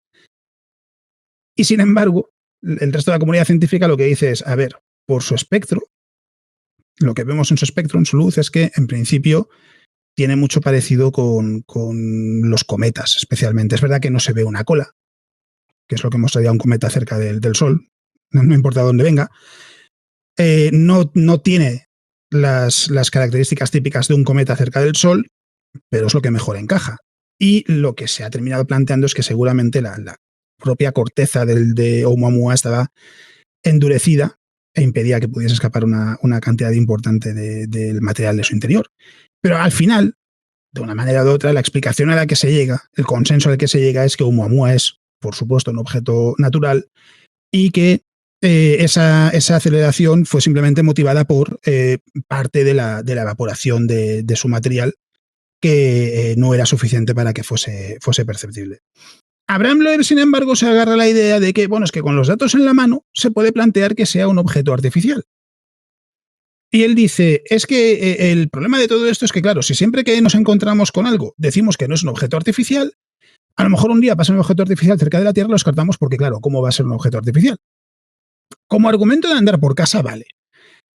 como argumento que defender ante la comunidad científica, pues es más bien flojo. O sea, al final, grandes afirmaciones requieren grandes evidencias, es lo que se dice siempre por eso. O sea, tú no puedes llegar a hacer la afirmación del año y decir, bueno, es que algún día será, ya, bueno, algún día me puede tocar 1.000.000 de euros, pero la realidad es que no me ha tocado. Habrá que demostrar que puede ser así. Y Loeb ha escrito hasta un libro sobre Oumuamua, explicando el trabajo en el que estuvo embarcado, en esa posibilidad de que pudiese ser primero una nave extraterrestre, la última era que podría ser una nave nodriza que liberase miles de pequeñas naves para estudiar el sistema solar. En fin, a ver, es un hombre que en muchos sentidos es brillante, porque es brillante, es muy buen investigador, de hecho publica muchos estudios a lo largo de los años, y no todos tienen que ver con este tipo de cosas, pero es también un personaje extravagante en según qué aspectos, y ese es uno de ellos. En ese sentido, porque entiendo el razonamiento de Loeb en cuanto a, es que a lo mejor estamos descartando algo que creemos que es un cometa, porque encaja con un cometa, pero es que también encaja con una nave extraterrestre, ya, pero es que la realidad es que hay que demostrar que es una nave extraterrestre porque no hemos encontrado ninguna nave extraterrestre, y además es que encima sus propiedades encajan con las de un cometa, que es un objeto que sí, es muy conocido y que se ha estudiado mucho.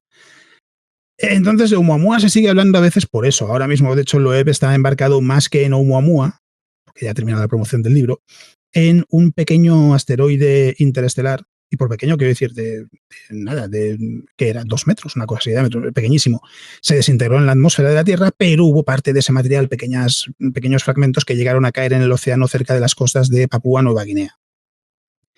Y están intentando encontrar esos fragmentos porque sería el primer objeto interestelar, porque tuvo que caer en la Tierra antes de Oumuamua. De hecho, fue, no sé si era un año antes, una cosa así. Y se podría estudiar directamente un objeto de origen interestelar. Y aquí sí que no está planteando ni naves ni apostilos, sino el hecho de que, ostras, que podríamos estudiar la composición directamente de un objeto llegado de otra estrella.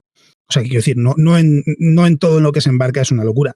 Pero en esto en particular, por el motivo que sea, ha seguido con esa idea de Oumuamua. Yo sospecho que tiene mucho que ver el hecho de que tiene un libro contando eso que está yéndolo muy bien, la verdad.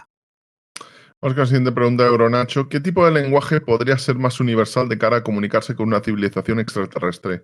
¿Las matemáticas, quizá? Sí, las matemáticas, totalmente. Totalmente.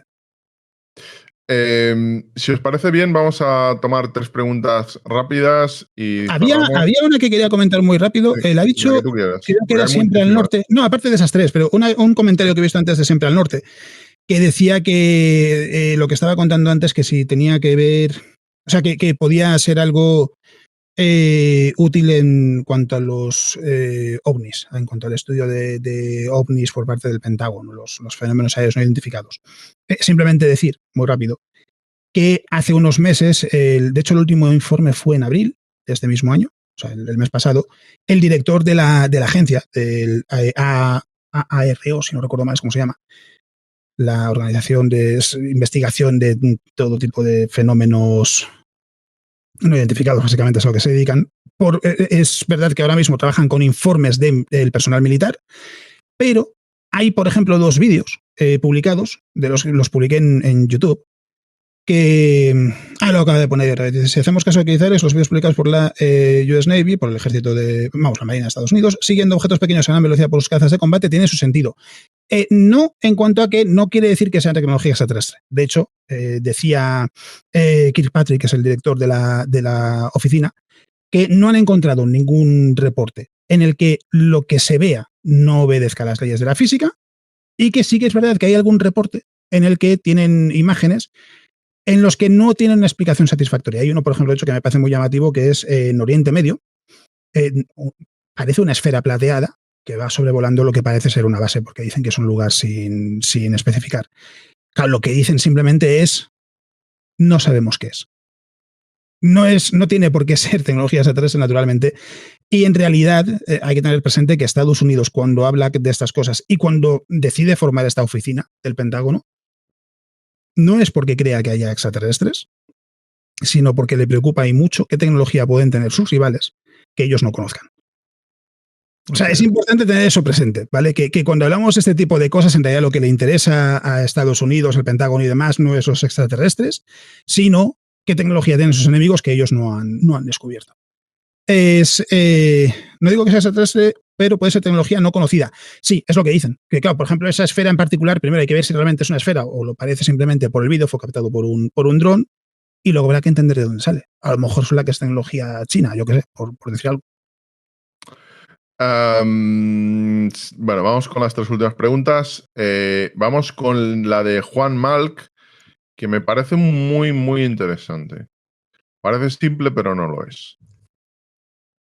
También viajamos hacia el futuro cada segundo que pasa, pero ¿es nuestra percepción o es nuestra percepción? Eh, ¿Qué opinas de aquellos que dicen que el tiempo no existe? Que el tiempo simplemente es el cambio, el cambio del metabolismo de las Cualquier cosa cosas. que dé a entender que el tiempo es. Cualquier cosa que no sea una dimensión del universo es ignorar, o sea, ignorar la verdad para presentar una cuestión diferente. O sea, quiero decir, desde el punto de vista filosófico podemos preguntarnos qué es el tiempo y demás, fantástico, pero el tiempo es una propiedad física del universo, es una dimensión del universo. O sea, eso es impepinable. Es parte, para poder explicar el universo tenemos que explicar el tiempo. De hecho, es que la relatividad en sí da lugar a escenarios que son de lo más extraños, como por ejemplo, que sucede en un tren en movimiento al que le caen, desde la perspectiva de una persona en un andén, 2 rayos a la vez, uno en cada extremo, para la persona que lo ve fuera, hablando de un tren que se mueve a la velocidad de luz. La persona que lo ve desde el andén ve los 2 rayos golpeando a la vez y, sin embargo, una persona que viaja en el interior del tren a la velocidad de la luz ve que un rayo golpea antes que el otro.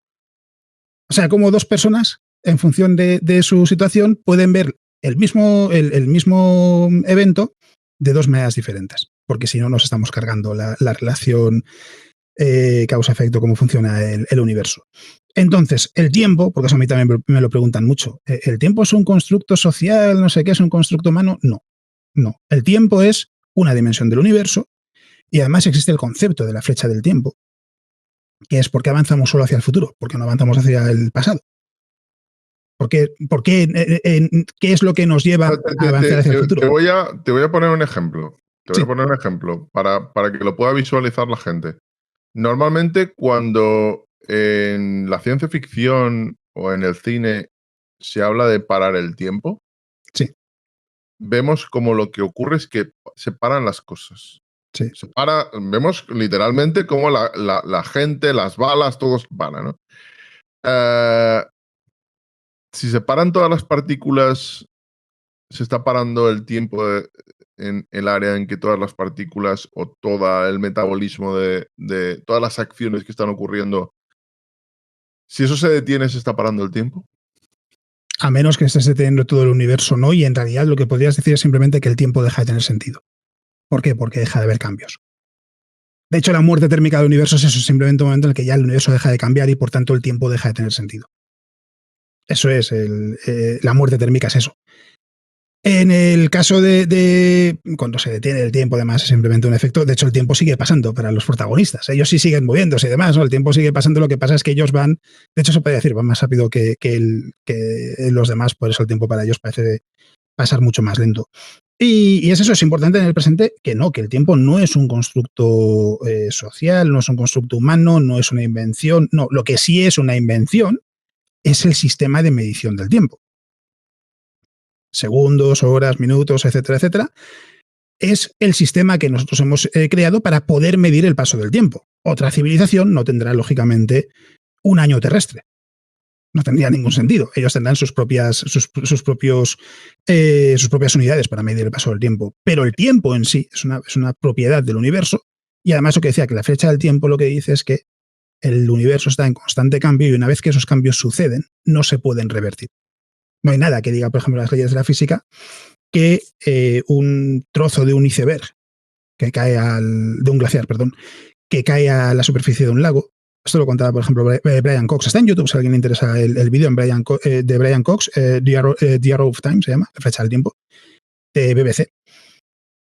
Él lo explica y lo que dice es verdad. No hay nada en la física que diga que ese fragmento de un glaciar que cae al lago, que separa del glaciar y cae al lago, provoca sus olas y demás, se pudiese volver a agrupar en la superficie del lago y de alguna manera pegarse al glaciar. O sea, es retroceder en el tiempo. No hay nada que diga que no puede ser así. Sin embargo, sabemos que no es así, que solo puede ir hacia adelante. Y la flecha del tiempo lo que dice es eso, es que el tiempo, es que los cambios, una vez que sucede un cambio en el universo, no se puede deshacer. Y eso es así desde hace 13.800 millones de años. O sea, el Sol tiene 4.500 millones de años y antes de que naciese el Sol tuvieron que vivir y morir muchas estrellas para que el Sol y el Sistema Solar pudiesen formarse y tener las características que tienen para que nosotros podamos existir. O sea, es importante tener presente eso. Que el universo es, o sea, que el tiempo es una propiedad inseparable del universo. Vamos con la penúltima pregunta de Maybar. Pregunta para Alex. ¿Una inteligencia artificial general, es decir, una AGI, podría simular fielmente el pasado que ha ocurrido? No estoy seguro de entender la pregunta. Creo que lo que viene a decir es una inteligencia artificial que tuviera todos los datos entiendo, desde el Big Bang a la actualidad, podría calcular, por ejemplo, cómo era el pasado hace 300.000 años, o 20.000 años, o 5.000 años. ¿Podría modelizarlo y replicarlo? A ver, en realidad ya se hace. O sea, sabemos más o menos cómo eran las galaxias hace 10.000 millones de años. O por No, lo pero menos se tiene una idea de cómo podían ser. Quiero que él se refiere específicamente, por ejemplo, si pudiera calcularse una inteligencia artificial la evolución del universo hasta hace 300 años, podría modelizar el mundo hace 300 años, crear una copia del mundo hace 300 años y, por tanto, viajar digitalmente a hace 300 años, ¿no? A ver, estaríamos viviendo en el presente una recreación del pasado. Una recreación. Si una inteligencia artificial podría recrear eso, si la información disponible es suficientemente detallada, sí. No hay nada que diga que no se podría, pero no estaríamos viajando al pasado. No estaríamos viajando al pasado. Y veía un comentario ahora que de Miski, creo que es, dice, no, el tiempo existe aunque nosotros no existamos. Dice, no, si nosotros no existimos, o sea, si no hay espectador, no hay espectáculo. No, mentira. Precisamente porque es una propiedad del universo. O sea, el tiempo transcurre sí o sí, no necesitamos estar nosotros ahí. No es, si no, sería una ilusión humana. El tiempo es una característica del universo. Nosotros aparecimos cuando el universo tenía 13.800 millones de años. No, o sea, es así, no tiene mucha más historia. Por extraño que pueda parecer, porque al final lo asociamos a nuestra propia existencia, pero es una unidad, o sea, es una característica del universo. Bueno, y vamos con Jolobo para cerrar. ¿Cuál es la naturaleza de la materia oscura y cómo interactúa con el universo observable? La primera es fácil de contestar en cuanto al efecto que tiene. La materia oscura es una fuente de gravedad adicional, si lo queremos simplificar mucho. Básicamente es la mejor forma de explicarlo. Pero, ¿cuál es su relación con el universo observable? En realidad está presente en todas partes. De hecho, la materia oscura es mucho más abundante que la materia visible.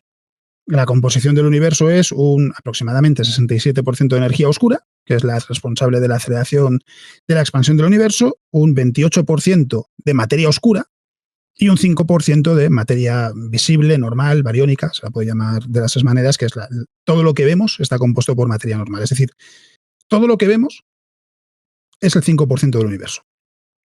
¿Qué pasa? Que si nos quedamos con la masa o sea, en una galaxia, por ejemplo, con la masa visible, la masa de la materia visible, de las estrellas que lo componen y demás, nos encontramos con que, en muchos casos, y digo en muchos porque seguro que hay alguno por ahí de hecho hay alguna que no hace falta materia oscura para que se mantenga unida, no tienen suficiente masa para mantenerse unidas por su propia gravedad, deberían dispersarse. Las galaxias deberían desaparecer porque las estrellas deberían terminar desligándose.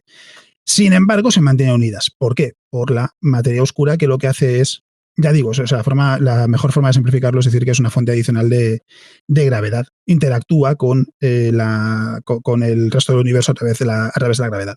Pero no interactúa con el espectro electromagnético, así que no hay forma de estudiarla. Se está intentando encontrar qué partícula podría ser la materia oscura, pero de momento no se ha conseguido identificar cuál podría ser esa partícula. Hay muchos candidatos, pero de momento no se ha conseguido dar con él. Bueno, Alex, muchísimas gracias. Creo que ha sido un programa maravilloso. Un placer. Espero que podamos repetirlo dentro de unos meses. Un abrazo. Sí, cuando quieras.